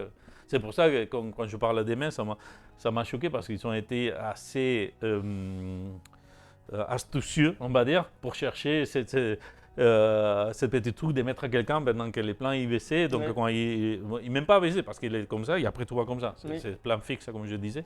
Donc, tu vois son visage, donc c'est elle, et quand il descend en bas, qu'il est en train de faire, c'est les mains vraiment de mes personnages, quoi. C'est pas possible, c'est pas du maquillage. C'est désolé, c'est pas du maquillage. Donc c'est un petit film que quand j'avais vu la bande-annonce, ça m'avait déjà vachement attiré. Encore une fois, c'est un film, je pense, comme beaucoup des autres, mais c'est pas un film autant comme je pouvais passer des Boys Afraid, qui est vraiment, il faut avoir un gros trip pour voir ce film. Là, c'est un film qui peut passer pour tout le monde, ça passe comme un film presque des films après manger, tu sais, des dimanches après-midi. Mais finalement, il y a un côté touchant, bien fait, un cinéma intime et profond dans ses propos. Parce qu'il est très, très plein de choses humaines, plein de critiques. Elle-même, il se met en question en permanence si c'est bien ou pas bien faire un film sur sa mère, pourquoi elle a le droit d'exploiter ça qu'il raconte à sa mère, est-ce qu'il ne va pas trop l'exposer, c'est tout en question. Et la mère, au contraire, il est hyper cool, etc. Mais au fur et à mesure qu'il raconte, il y a des choses qui ne sont pas très cool non plus. Tu sais. Mais en assumant ce côté humain, très humble, quoi. On a tous des bons côtés et des mauvais côtés. Donc, moi, j'ai beaucoup aimé ce film, c'est sans prétention. Ah, mais là, et surtout, tu m'as donné envie de le voir, là. C'est un film que je l'aimais plus après la réflexion. Tu sais, quand j'ai fini le film, je ne vais pas dire froid, parce que quand même, ça m'avait parlé. Mais c'est au fur et à mesure que tous les images sont rentrées que je dis putain, qu'est-ce que c'était bien, quoi. et du coup, c'est le genre de film qui doit être bien à re-regarder. Oui. Aussi, je pense. Ouais, je pense qu'il doit avoir plein. Après, les films, comme il est lent et poussé, tu as le temps vraiment de t'imprégner. Oui. Je pense que c'est cet effet des images marquantes, tu sais. Mais après, quand tu connais les tenants et les aboutissants, quand tu le revois, tu perçois des trucs que tu n'avais pas perçus forcément, même si tu as eu le temps, il y a au premier visionnage, il y a des trucs qui étaient peut-être en arrière-plan ou des plans. Je ne sais pas qu'est-ce qu'il peut avoir en arrière-plan. Oui, non, bien sûr. Mais il y a des trucs à la relecture qui sont intéressants. Oui. Il y a un jeu sur les temps parce qu'il y a quelque chose dans les films qui est marquant que tu ne sais jamais. Combien de temps ça passait entre scènes? Jamais. Tu pourrais dire que c'est le lendemain, comme ça pourrait passer 10 ans. Vraiment. Il y a quelques détails qui te font apercevoir ça, mais vraiment des détails. D'accord. Mais notamment vers la fin. Mais tu ne le sais pas. Les temps, c'est flou, mais ça met encore dans cette ambiance-là, quoi. C'est un film intemporel avec une histoire à raconter, tous les démons, tout qui joue, etc. Bon. Voilà, je ne vais pas plus m'attarder, hein, c'est encore un petit lettre d'amour A24, encore un autre.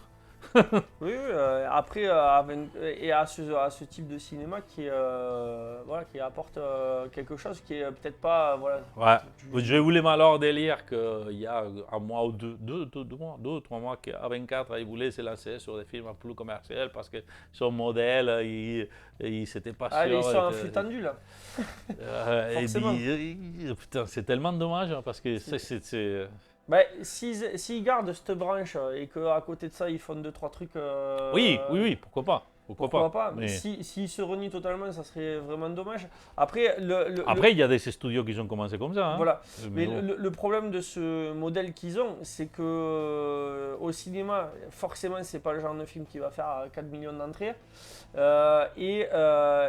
Tu dois. Ouais, mais c'est ça, en contraposition à ça qu'on parlait Ouais. au début contre les cinémas Marvel, et c'est ça que c'est mon contrebalance sur les critiques qui font certains directeurs, etc. C'est qu'effectivement, ce type de film. Bon, je pense que la conclusion, les trucs plus évidents, c'est qu'à ces jours, aller au cinéma, ça coûte de l'argent. Oui, D'accord? N'importe quel cinéma, au minimum, c'est 10 balles. c'est ça. Dans En les plus, cinémas si de tu ville, vas. en gros, tu arrives à t'en sortir à 7 balles. Mais Oui. voilà, c'est. Ça va encore. Mais ça rentre dans les jeux de beaucoup qu'aller au cinéma, c'est acheter des popcorn, machin, etc. Alors là, tout te Ah, faut pour là, 50 c'est le balles PEL. si tu vas en la famille. C'est le PEL. Donc, les gens, qu'est-ce qu'ils font? Tous, nous compris, On va voir les films. on va avoir des films choisis. Ouais. Et tous ces genres de films qui sont en arrière-plan, tu les gardes pour un autre moment, ou pour les voir en privé, ou pour les voir Voilà, à la commande. Ils sont amenés à devenir cultes, mais après. Et ce modèle de cinéma, c'est vraiment dommage parce que Ouais. ce modèle de cinéma où moi je m'en souviens en étant bien plus jeune, c'est que comme j'ai toujours été un cinéphile et vous connaissez, je me plantais au cinéma, je voyais et hop, c'est là. C'est ça. Là, quand tu dis hop, c'est là, 50 balles. Mais c'est ça, c'est le problème, c'est que nous on a connu une période où c'était plus facile d'aller au cinéma. Hein. Moi je me souviens d'avoir passé des journées entières au cinéma. Parce qu'à l'époque, le tarif étudiant c'était 2 balles quoi. Ouais. Quand j'ai arrêté d'être étudiant, je crois que c'était, quand j'ai arrêté d'avoir le tarif étudiant, je crois que c'était 5 euros. Là maintenant le tarif étudiant c'est presque 10 balles aussi. C'est-à-dire que. Quand même pas, c'est 5, mais bon. Ouais, c'est. Ouais. Non, mais si tu ne trouves pas des astuces, etc. Il faut, parce que tu dois prendre des carnets, parce que si tu prends à la place, c'est pas 5 balles le tarif étudiant. Je pense que c'est quand même. Si, plus cher. si. Ouais, Si, c'est 5 euros. Si. Ok. Si. Dans ma tête, c'était plutôt 7 euros. Non. Bon. Mais bref, mais 5, ça représente beaucoup. Oui, c'est beaucoup pour un étudiant. Mais que je veux dire que ce modèle de cinéma, il a été phagocyté, il a été dévoré pour les grandes productions. Oui. Les grandes productions, il y a des films de temps en temps. Bon, et encore nous, si on prend des heureusement, films d'ici, comme Les Visiteurs du Futur, comme Camelot, c'est parce qu'ils sont en grosse fanbase derrière. Il y a un background, ouais. Oui. Et puis nous, on a la chance sur Perpignan d'avoir le Castille. Oui. Heureusement. Non, mais il y a plein de villes qui sont des cinémas un peu comme ça. Mais tu vois, ce film, ils vont avoir un film comme ça, il va avoir 5 passes, 6 passes. T'as une ou 2 semaines. Voilà. 2 semaines et encore, c'est bien, quoi. C'est ça. C'est un film que je pense qu'au cinéma, il doit être bien regardé, quoi. C'est gros écran, cette plan-là, c'est du cinéphile, c'est du langage du cinéma. C'est ça. C'est une autre façon de voir le cinéma. Il s'approprie le langage du cinéma autrement. Oui. Que c'est.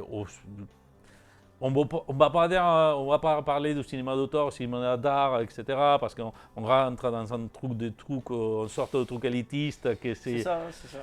c'est marrant, c'est pas bien. Que ce que tu as l'air de dire, le film n'est pas du tout comme ça. C'est-à-dire qu'il y a peut-être une certaine élite qui va s'en approprier parce que c'est à la mode de. Non, les films, je pense que il faut juste avoir envie de les voir. Voilà, et puis ça a l'air. Non, mais de ce que tu as l'air de décrire, ça a l'air quand même. C'est accessible. voilà, accessible. Ah oui, c'est accessible. C'est pas le truc où. Non, c'est pas un film qui te faut. Pour comprendre ce qui se passe. Ouais, non, pas du tout, parce que c'est très humain dans les dialogues, mais il faut aimer ça, c'est les images poussées, un film lent, un rythme des acteurs qui parlent, que ça passe pas grand-chose en soi, sauf les dialogues, les images. Mais c'est là tu es du truc, quoi. C'est ça, c'est comme aller voir des tableaux au musée, mais les contempler, quoi. Tu es là à t'imprégner de ces images. Et comme ça, sans doute, c'est le film, c'est pas le plus représentant de ça, mais c'est un film que tu vois qu'il y a ça dedans, dans son corps et dans son âme, quoi, dans sa construction. Et que je fais une critique de Dithyrambique parce que j'ai beaucoup aimé. C'est un film, sans doute, le film a des défauts, c'est un bas budget, il y a plein de choses qu'on pourrait critiquer, mais la perfection n'existe pas du tout. Voilà, à moi ça m'a parlé, je trouve que ce genre de cinéma, il devait avoir un parcours, il devait avoir comment dire, un développement plus, les gens ils devaient être plus éduqués à voir ce genre de film. Je voulais dire comme ça, pour ne pas dire d'autres. Parce que vraiment, c'est une vraie séance de cinéma, quoi. Oui. Comprendre qu'est-ce qu'ils sont les cinémas au-delà des gros budgets, de l'action, etc. Qu'on peut kiffer et qu'on se fait un kiff incroyable aussi à voir, mais que c'est une autre façon de s'amuser et de prendre plaisir avec ça, avec les images en mouvement, quoi. C'est à l'origine, etc. Et pas juste à faire de la branlette intellectuelle, parce que c'est le problème de ce film, que ça va finir en branlette intellectuelle, que non, il n'y a pas besoin. Ouais, typiquement, tu as des films intello dans le sens péjoratif du terme, bien sûr, qui pour moi sont regardables. Tu prends. Alors, c'est pas du tout dans la même lignée, mais c'est parce que tu as parlé de films d'auteur, de trucs. Moi, ça me fait penser à ça. Titan. Ah non, mais on parle pas. Non, laisse tomber ça. Mais sans déconner, mais comment on peut prendre des boosts pareils et comment on peut aimer. C'est normal, il faut de tout pour faire un monde. Mais je me suis rarement autant fait chier au cinéma que dans ce film. Je et pourtant c'était prometteur. Mais le pire, c'est que je m'en souviens très bien qu'on était très, très, très prédisposés sur cette film. Ah oui, On était vraiment prêts à faire un effort pour les comprendre. Mais plus on faisait un effort pour en comprendre, plus on pensait que c'était à chier. Ah putain, ouais. Mais moi j'ai été déçu. Ah ouais. Déçu. Bref, voilà. Encore il faut aller voir ce genre de film. C'est ça. Qui est aux antipodes de ce que j'ai présenté. Là, vous avez le yin et le yang. C'est la comédie d'action débile et voilà, le film. Profond, humain, c'est ça. Tout à fait. Il y a les deux facettes. Écoute, il faut tout présenter. Les deux facettes. Et voilà, je parlais des Marvel et ça. Donc, du sale, du ambiance. C'est ça. Bon, à toi. Bon, moi je reste dans. Alors, je vais pas dire bas de plafond, mais on va dire dans comment dire, du loisir. Du plaisir coupable. Du loisir pur. Ouais, mais c'est du loisir pur et dur. Donc, sur la deuxième chronique, on va parler de la série Netflix de Scott Pilgrim prend son envol. Ouais. Donc dans le titre américain est Scott Pilgrim Takes Off. Donc c'est pas du tout le titre français, est toujours différent. C'est pas grave. Mais bon, soit. C'est pas si irréaliste que ça. C'est une série Netflix, non? C'est Netflix qui l'a produit. Alors c'est distribué par Netflix et produit en partie par Netflix et Universal, puisque c'est Universal qui a les droits. Ouais, j'ai fait un spécial Universal aujourd'hui, ça m'a rendre compte. Donc Scott Pilgrim, qui est une série adaptée du roman graphique créé par Brian Lee O'Malley. Donc c'est une série qui est classée dans les comédies, action, aventure et fantasy. C'est une production alors je sais pas trop comment le dire, canado-nippon, Canada et japonais. C'est le Canada et le Japon qui ont produit. Pas les choses comme ça. Et voilà, il y a une saison pour l'instant. Alors moi, à mon sens, une saison suffit à elle-même. Franchement, il y a un début, une fin. Ça raconte. Pour moi, il n'y a pas besoin d'y revenir dessus. Même si je serais content de retrouver les personnages, très, très honnêtement. À la Netflix, donc 8 épisodes à peu près de 25 minutes, donc ça se regarde quand même assez vite. C'est donc produit et diffusé, produit par Universal, diffusé par Netflix. On retrouve un producteur exécutif, Edgar Wright, donc, qui est Ouais. un réalisateur de cinéma que j'adore. Oui, mais c'est lui qui a réalisé les films originaux. Qui a réalisé le film, déjà Oui, j'allais oui. venir. Donc là déjà, dans les productions exécutives... Il ne faut pas oublier les grands films des zombies. C'est ça, mais j'y viens. Donc, Non, mais tout dit Edward Bright, je me retiens plus. c'est ça. Et, Je me fais dessus. là, en fait, je cite ces deux personnes parce que Brian Lee O'Malley, donc c'est le créateur original de la série, Tout à fait. qui est scénariste. Il est scénariste avec un autre. Il est scénariste avec Ben David Grabinski. Donc là, dans les scénarios, on a le créateur original et il est aussi producteur exécutif de la série. Et on a Edgar Wright, donc, qui est le réalisateur du film de Scott Pilgrim et qui voue manifestement un amour au personnage certain. Ouais. D'ailleurs, dans des interviews, Edgar Wright dit que sa meilleure expérience en tant que réalisateur, ça a été de réaliser justement le film de Scott Pilgrim. Et on le sent quand on regarde le film, que c'est une bande de Ah ouais, potes, mais c'est un kiff. Quoi. Voilà, ils ont kiffé. Et donc, tu as deux personnes, le créateur qui est forcément le papa de la série, et lui qui est complètement dévoué à ce personnage, qui sont producteurs exécutifs. Donc c'est ce qui m'a rassuré d'ailleurs avant de me lancer dans la série, ce qui m'a rassuré, c'est justement qu'il y avait ces deux personnes qui avaient leur mot à dire dans la série. Donc pourquoi ça a éveillé à ce point mon intérêt? Je dois avouer que Brian Lee O'Malley, je le connais pas trop, même si j'aime beaucoup l'univers de Scott Pilgrim. Ouais. Par contre, Edgar Wright, donc quand on voit rien que le gros de sa filmographie, Il n'y a pas un seul film que j'ai pas aimé. c'est que génial quoi. C'est que génial. Moi, j'ai mis en avant les plus connus entre guillemets. Donc c'est un réalisateur britannique qui a percé notamment avec Shaun of the Dead, avec Simon Pegg alors, c'est pas Nick Frost, c'est... Oui, c'est Nick Frost. Si, Ok, c'est Nick Frost. j'ai oublié un film là. Oui, j'en ai oublié, j'ai mis ceux qui...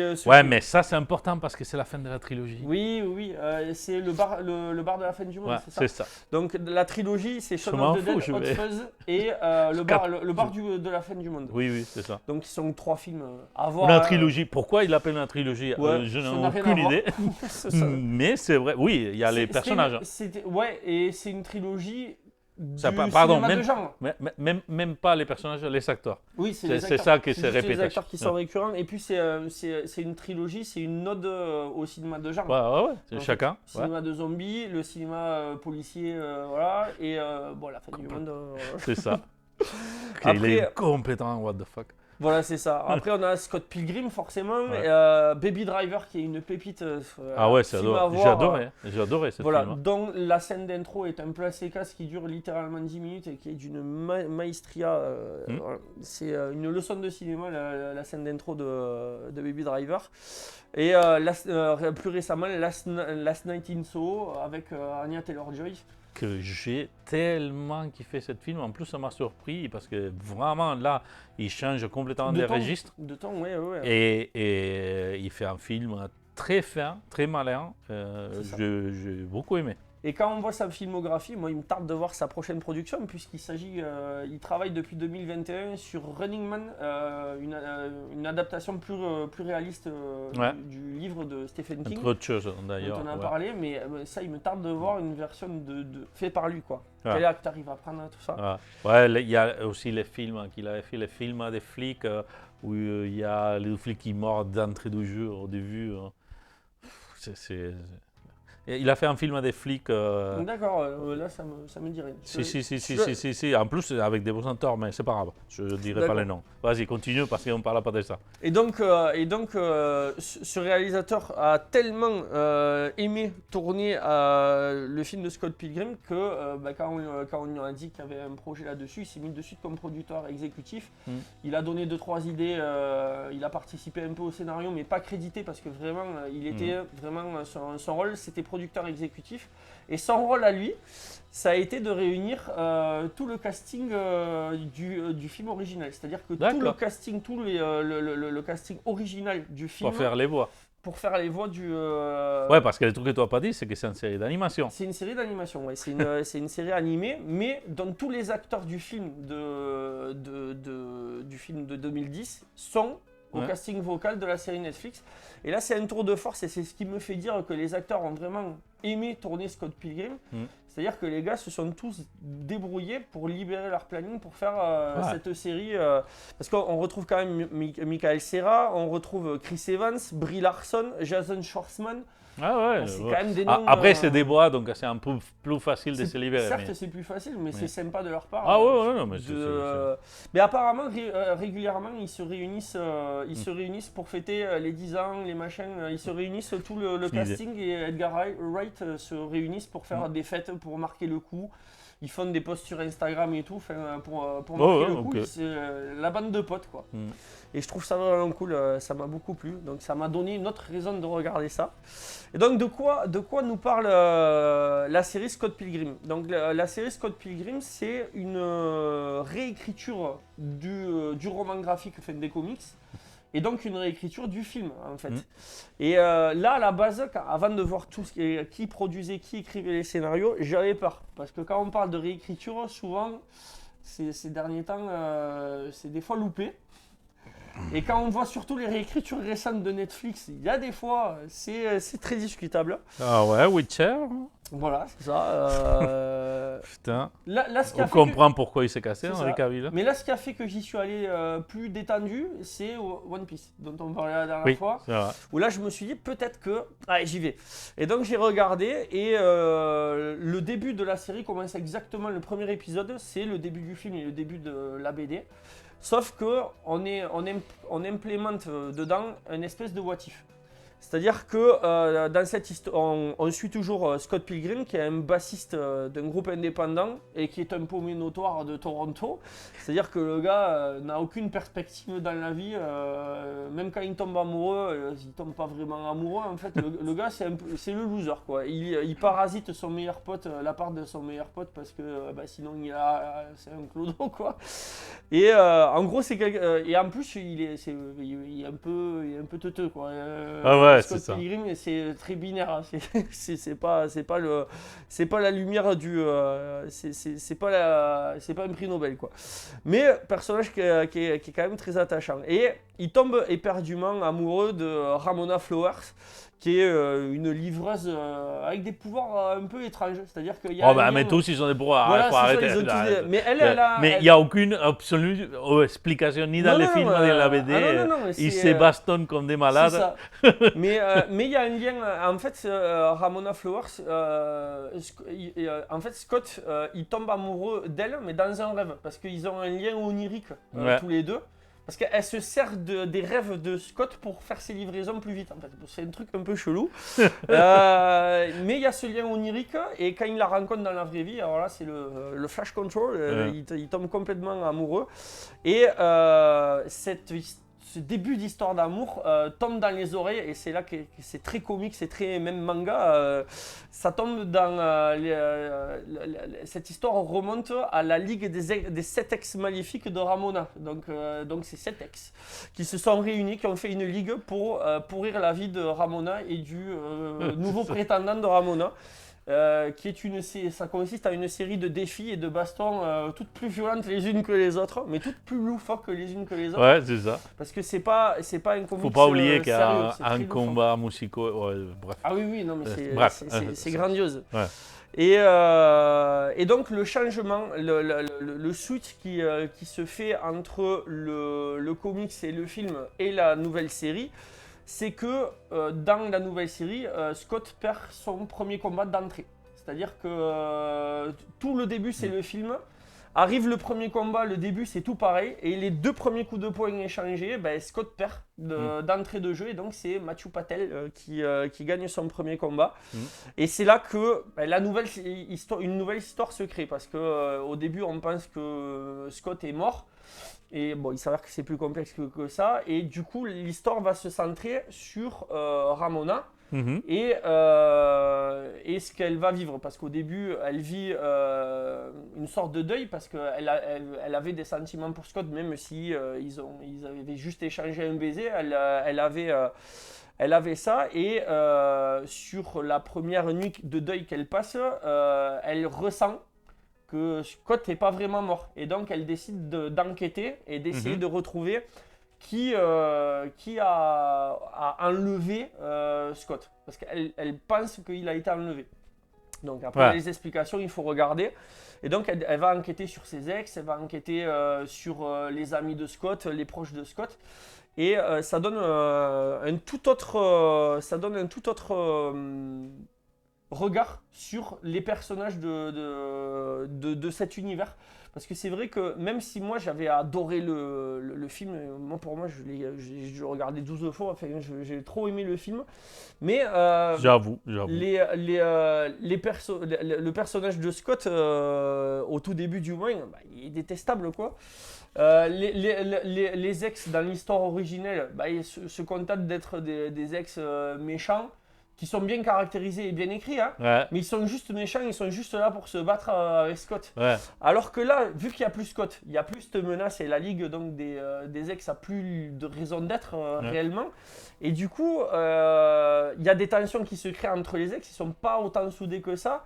Et en même temps, on découvre de nouveaux aspects des personnages qui sont vachement plus profonds et limite attachants. C'est-à-dire que les ex, ils sont marquants dans le film, mais sans plus, quoi. Alors que là, dans la série, ils ont un petit côté touchant qui est vraiment génial. Et c'est là l'intelligence de cette réécriture. C'est-à-dire que ce what if, et si Scott avait perdu son premier combat, qu'est-ce qui se serait passé? Eh bien, il est vachement intelligent. Parce que là encore, il y a le créateur de la série, c'est le papa de Scott, et lui, il a voulu raconter une nouvelle histoire originale, et dans le respect de son univers. Donc du coup, ça donne quelque chose de vraiment génial. Le fait d'avoir choisi d'en faire une série animée, c'est bien, parce que du coup, ils ont une liberté supplémentaire sans s'embarrasser d'effets spéciaux. C'est-à-dire que là, c'est open bar à l'univers loufoque de Scott Pilgrim. Dans le respect le plus total et du film et du comics. C'est-à-dire qu'il raconte une histoire différente, mais c'est en même temps hyper fidèle, en fait. Et d'ailleurs, ce qui est vraiment étonnant dans la réalisation de la série, c'est qu'on a le graphisme de la BD. C'est le comics à mort, super bien fait, super bien animé. Par contre, les attitudes des personnages, comment ils se bougent et tout, c'est les personnages du film. C'est-à-dire que tu retrouves autant le film que la BD. Et c'est assez incroyable de voir que même les mimiques des personnages, il y a des moments où tu vois limite l'acteur qui est en train de le doubler. Et pourtant, Scott Pilgrim, c'est pas du dessin réaliste, hein, c'est du dessin un peu manga, quoi. Et pourtant, ils ont réussi à donner cette vie au personnage que j'ai trouvé vachement bien. Le choix d'en faire une série est bien aussi, m'a beaucoup plu parce que 8 épisodes de 25 minutes, forcément tu racontes plus et tu t'attardes plus sur certains personnages que dans un film de 2 heures, quoi. Et c'est ça qui rend la quasi-totalité des personnages vachement attachants. Après, j'ai beaucoup aimé comment ça part, parce que ça part comme une enquête. Il y a bien sûr de l'action, parce que ça reste dans l'esprit shonen, hein. C'est les combats, les trucs. Il y a des combats complètement barrés. À un moment donné, il y a Ramona qui se bat contre la 4e ex dans le film, la fille ninja. Et en fait, le combat commence dans un magasin de vidéos, dans un vidéoclub. Et en fait, ils se tapent tellement fort qu'ils finissent par rentrer dans les vidéos. Et en fait, selon comment ils se tapent, ils traversent les cassettes et ils traversent les films, du coup. Et c'est tellement... Mais c'est méta, enfin, le 4e mur est pété en permanence, c'est-à-dire qu'à un moment donné, ils passent d'un film à l'autre, donc d'un western à un film de science-fiction, ils se battent sur l'autoroute et des trucs de fou. Et à un moment donné, il y a un des persos qui fait pause, qui recule, parce qu'elle est en train de regarder leur combat. C'est ça. Un truc, c'est complètement barré. c'est hyper original. Il y a une baston aussi en skateboard qui est contre des ninja paparazzi Mm. qui est génial. Et puis tout ce qui se passe à côté, puisqu'il y a l'action. Mais après, il ne faut pas chercher forcément un sens cohérent à cette série. Mais déjà, le film, il n'était pas Voilà, cohérent. c'est ça. Mais L'univers, il est déjà comme ça. c'est ça, mais cet univers barré est proprement génial en fait. Et magnifié par cette réécriture. C'est-à-dire que moi, la réécriture, franchement, au début, je regardais avec le film en arrière-plan, le film que j'avais vraiment adoré. Et quand j'ai fini, limite, je préfère la réécriture que le film original. Parce que ça part, c'est-à-dire qu'on part dans un truc d'action, comédie, c'est marrant. Les personnages se dévoilent de manière différente et sont vachement touchants, comme je l'ai déjà dit. Et puis, il se crée une dimension. Il y a limite du multivers, du voyage dans le temps. C'est épique, quoi. C'est vraiment épique. Et moi, j'en attendais pas grand-chose. Et au final. Ça m'a vraiment plu, hein. Ça m'a vraiment plu. C'est une belle expérience à voir. Vraiment, c'est fun, c'est bien écrit. Ouais. Et pour ceux qui ont aimé le film, vous vous y retrouverez. Pour ceux qui aiment la BD, vous vous y retrouverez aussi. C'est pas, c'est vraiment intelligent, vraiment. Je sais pas comment le dire autrement. Donc, les trucs d'un coup, parce que je ne l'ai pas vu, et j'avais envie de les voir dans ma liste des prochains. Mais cette critique gratuite à mort de toutes, forcément, les côtés anti-woke à mort, plein, mais après, comme d'habitude, c'est juste celui qui râle le plus que. Et c'est des gens qui n'ont pas vu la non, série. mais ils sont carrément dit, je regardais le premier épisode, maintenant la protagoniste c'est Ramona, ça ne m'intéresse pas, guac, démon. Mais vraiment, Oui, mais c'est pas le cas. Pour le coup, c'est pas le cas. Mais je m'en fous. Ouais. Déjà, à la base, la série, si tu as vu les films originels, tu pouvais déjà parler même des wokistes, même si je n'aime pas trop les termes dans Non. dans les films, compte tenu qu'il y avait des femmes, des mecs dans les sexes, tout mélangé. Déjà, l'esthétique. C'est juste bien écrit. Non, mais on s'en fout. C'est la question. C'est cette critique gratuite. C'est les mêmes critiques qu'ils ont eu les Musclor, par exemple, la série qu'il a fait Kevin Smith, que c'est aussi une réécriture, avec une sorte aussi de what if, qu'on aurait voulu l'univers si Musclor n'était pas là. Que c'est ça, c'est le cliffhanger de Dieu jusqu'au qui revient. Et c'est une réécriture moderne des personnages intéressante. Moi, la série, j'ai aimé. J'ai pas vu, là, moi, je peux pas...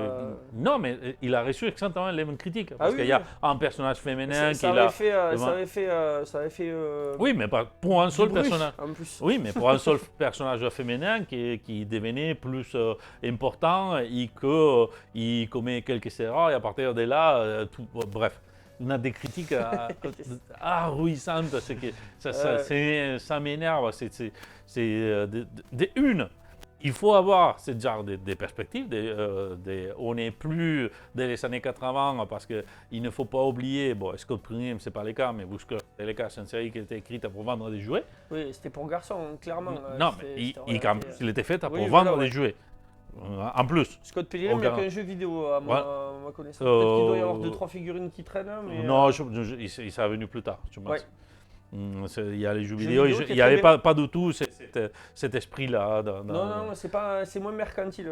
C'est mercantile parce qu'il faut vendre des livres, des comics et tout ça. Mais peu importe, mais c'est pas dans cette optique-là. Il y avait une écriture.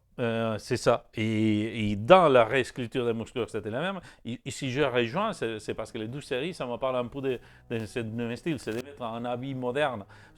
Même si on parlait on est en train de réécrire, je ne sais rien, Les Misérables, hein, je prends au pif, hein, je parle à rien. Et là, on change tout personnage parce qu'il devient là, je dis oui, là, c'est n'importe quoi. c'est n'importe quoi, il n'y a pas besoin, l'histoire il est écrite à un moment, à une époque, pour un moment donné, avec, en plus, si on parle de Mystère en concret, c'était très critique pour l'époque. Mais bref, peu importe, là c'est des séries, déjà c'est des séries animées, avec une réécriture qui est, oui, moderne, merde, parce qu'il en faut. Mais à la base, Scott Pilgrim, ça l'était déjà. Moi, je suis pas d'accord à dire que c'est une réécriture moderne. Non, c'est un non. motif, C'est-à-dire, Ouais. quand je parle, merci à la réécriture moderne, je parlais plutôt des muscleurs de Musclor, d'accord. que de Scott Pilgrim. Parce que Scott Pilgrim, à la base, c'est Non, déjà non, moderne. c'est déjà quoi. comme ça. C'est déjà comme ça. c'est, euh, Mais cette critique complètement gratuite, c'est parce qu'ils ont mis Ramona comme protagoniste, c'est n'importe Mais quoi, tu sais- ça tu sais tient quoi, nulle moi, part. à la base, je dois t'avouer, j'avais un peu peur de ça, que ce soit, tu sais, avec les grosses pattes d'éléphant. Ouais. Mais c'est pas du tout le cas. C'est pas du tout le cas parce que comme j'ai dit, c'est le père de Scott Pilgrim qui a écrit l'histoire et qui aime ses personnages et ça se sent qu'il les kiffe et qu'il kiffe tous ses persos en fait. Oui. Et qu'en plus il a même pris le temps de encore plus les aimer tous et même Scott le Scott de la série là est beaucoup plus attachant que le Scott du film quoi. Et Finalement, il est attachant, celui du film, oui, il est au fur et à mesure. il est attachant aussi, mais là je l'ai trouvé encore plus, tu vois, Ouais. parce que il faut le voir parce que. Oui, non, mais je vais vraiment chouette. regarder. Non, c'était vraiment juste très chouette. annoncé comme ça parce que j'avais lu pas mal Mais de oui, critiques après, extrêmement Mais gratuites. de toute façon, actuellement, dès qu'un truc sort, il y a Voilà. les pros et il y a les antis. Les deux extrêmes. Ouais, et si les protagonistes, c'est une femme, Voilà. Ouais, s'il est non-binaire. Une femme un peu rasée, un peu voilà, rasée sur le côté. alors là, ça part d'une cacahuète parce qu'il faudrait encore vivre dans l'époque Non, mais médiévale. après, tout dépend comment c'est fait. C'est-à-dire que moi, si c'est bien écrit, ça me pose aucun problème. Non, mais Si c'est moi, juste mettre un personnage comme ça pour le mettre, là, par oui, contre, moi, non, j'aime mais pas. là, on parle d'autre chose, et ça, c'est plus compliqué, il n'a pas le temps du tout d'en parler. Non. C'est parce que c'est l'utilisation de ce langage, cette modernisation, avec des fins économiques. À des fins mauvaises ou bonnes. Voilà, même si au fond de moi, je me dis, c'est bien mettre en avant ce type de personnage parce que malheureusement, pour que la société il évolue, il faut qu'on mette en avant les personnages que jusqu'à maintenant, il était caché minoritaires de tout type, soit pour des handicaps, pour sexualité, pour genre, pour tout. Il faut qu'à un moment donné, on mette ce personnage en avant. On n'a pas trop les choix de les faire. Voilà. Non, mais attends, je finis. Je peux pas le faire n'importe comment. Oui, non, mais en fait, c'est. Tu m'as perdu mon fil de pensée. Putain, Pardon, tu m'as pardon. cassé. Je veux dire Pardon. que c'est important de mettre en avant ce genre de personnages Oui. parce que pour que la société il évolue, Bien sûr.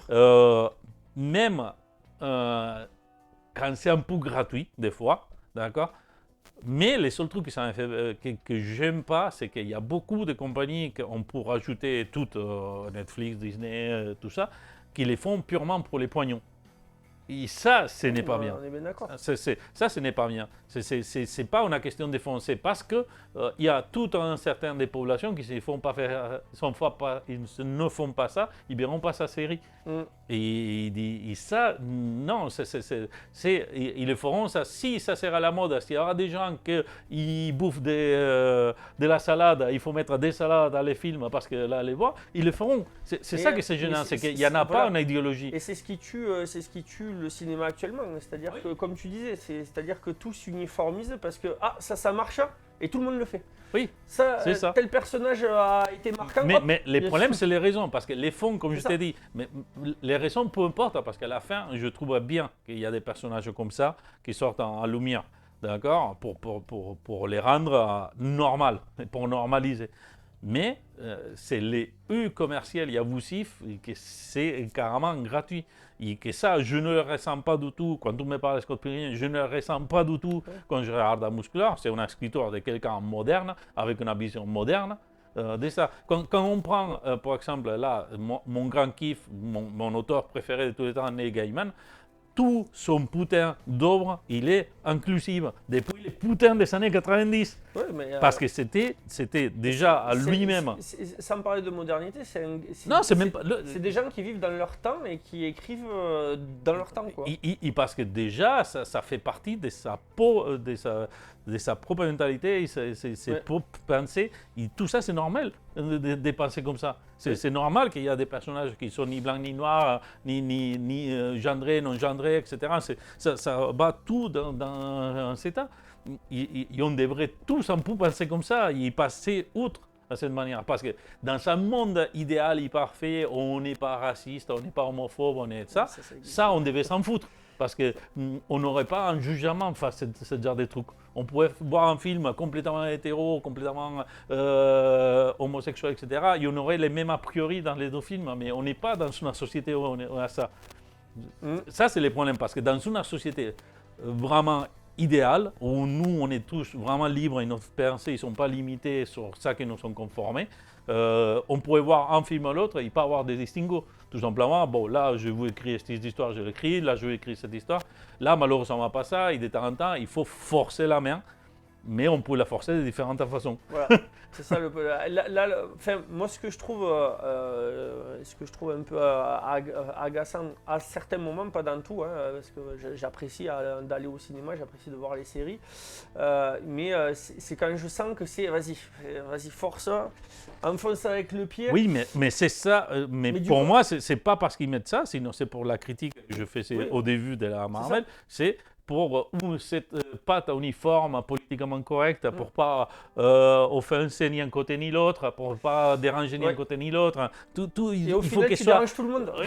Non, ils ont réussi, ils sont complètement plats. Ah oui, ils sont complètement plats, tant pis. D'un point de vue visuel, ouais, c'est complètement plat. Mais, non, mais même à niveau des critiques, ils sont passés déjà des critiques. Hein, c'est plat, bon, oui, quelques-uns vraiment dans l'extrême, parce qu'ils font beaucoup de bruit. Mais après, de toute façon, c'est toujours les extrêmes qui s'affrontent. Hein. Mais mine de rien, ils sont des millions de trucs qui passent. Mais j'apprécie ces paris, et j'apprécie ces choix. Quand ils font une réécriture, parce que forcément, voir une série animée pour voir les mêmes que films, je regarde les films. Non, ça sert à rien. Et à la base, parce que moi, je me suis pas du tout spoilé. J'ai juste vu qui avait écrit. J'ai même pas lu le synopsis. C'est-à-dire que moi, je me suis lancé en disant, les mecs, ils ont adapté le film, ils ont fait un film un peu plus long. En fait, ils ont développé un peu plus l'histoire du film. Et quand j'ai vu, du coup, qu'au premier épisode, Scott il disparaissait, je dis, oh putain. Ah ouais, quand même. Et du coup, moi, j'ai eu la surprise parce que je me suis pas du tout spoilé. Et je me suis dit, bon, voyons où ça va. Je me suis dit, allez, il y a peut-être des grosses ficelles. Et au final, non. Au final, c'est vraiment génial. D'ailleurs, le public l'a suivi, hein, parce que oui, je vois ça. Sur IMDb, sur 10 000 votants, il a eu 7,9 sur 10. Ça va, sur Sens Critique en France, il a eu 7,3 sur 10 sur 500 votants. Et sur Allociné, il a 3,6 sur 5 sur 52 votants. Parce que c'est une série qui est très récente, donc il n'y a pas encore beaucoup de... Mais c'est une série qui a l'air de... Bon, en tout cas, il est dans la liste, ça va passer, c'est sûr. La bande de son est très bien. Ils ont fait une bande de son qui n'est pas celle du film, mais qui ressemble à celle du film. Et c'est vraiment pas mal. Bon, ce qui est très rigolo, peut-être que tu me diras dans la version espagnole, mais c'est que dans la version française... Oh, mais je les verrai en BO, donc... Les chansons sont ils ont fait les chansons en français. Mais moi, je le verrai en BO, mais même pas... Donc... ouais, c'est vrai. Mais moi, j'ai voulu voir parce que ils ont repris le casting français aussi, et les voix françaises, je les aimais bien. Et du coup, pareil, tu sens que les doubleurs avaient vraiment kiffé de travailler sur le film. Et les doubleurs français sont hyper bons sur la série. Ça vaut pas la VO. Excusez-moi.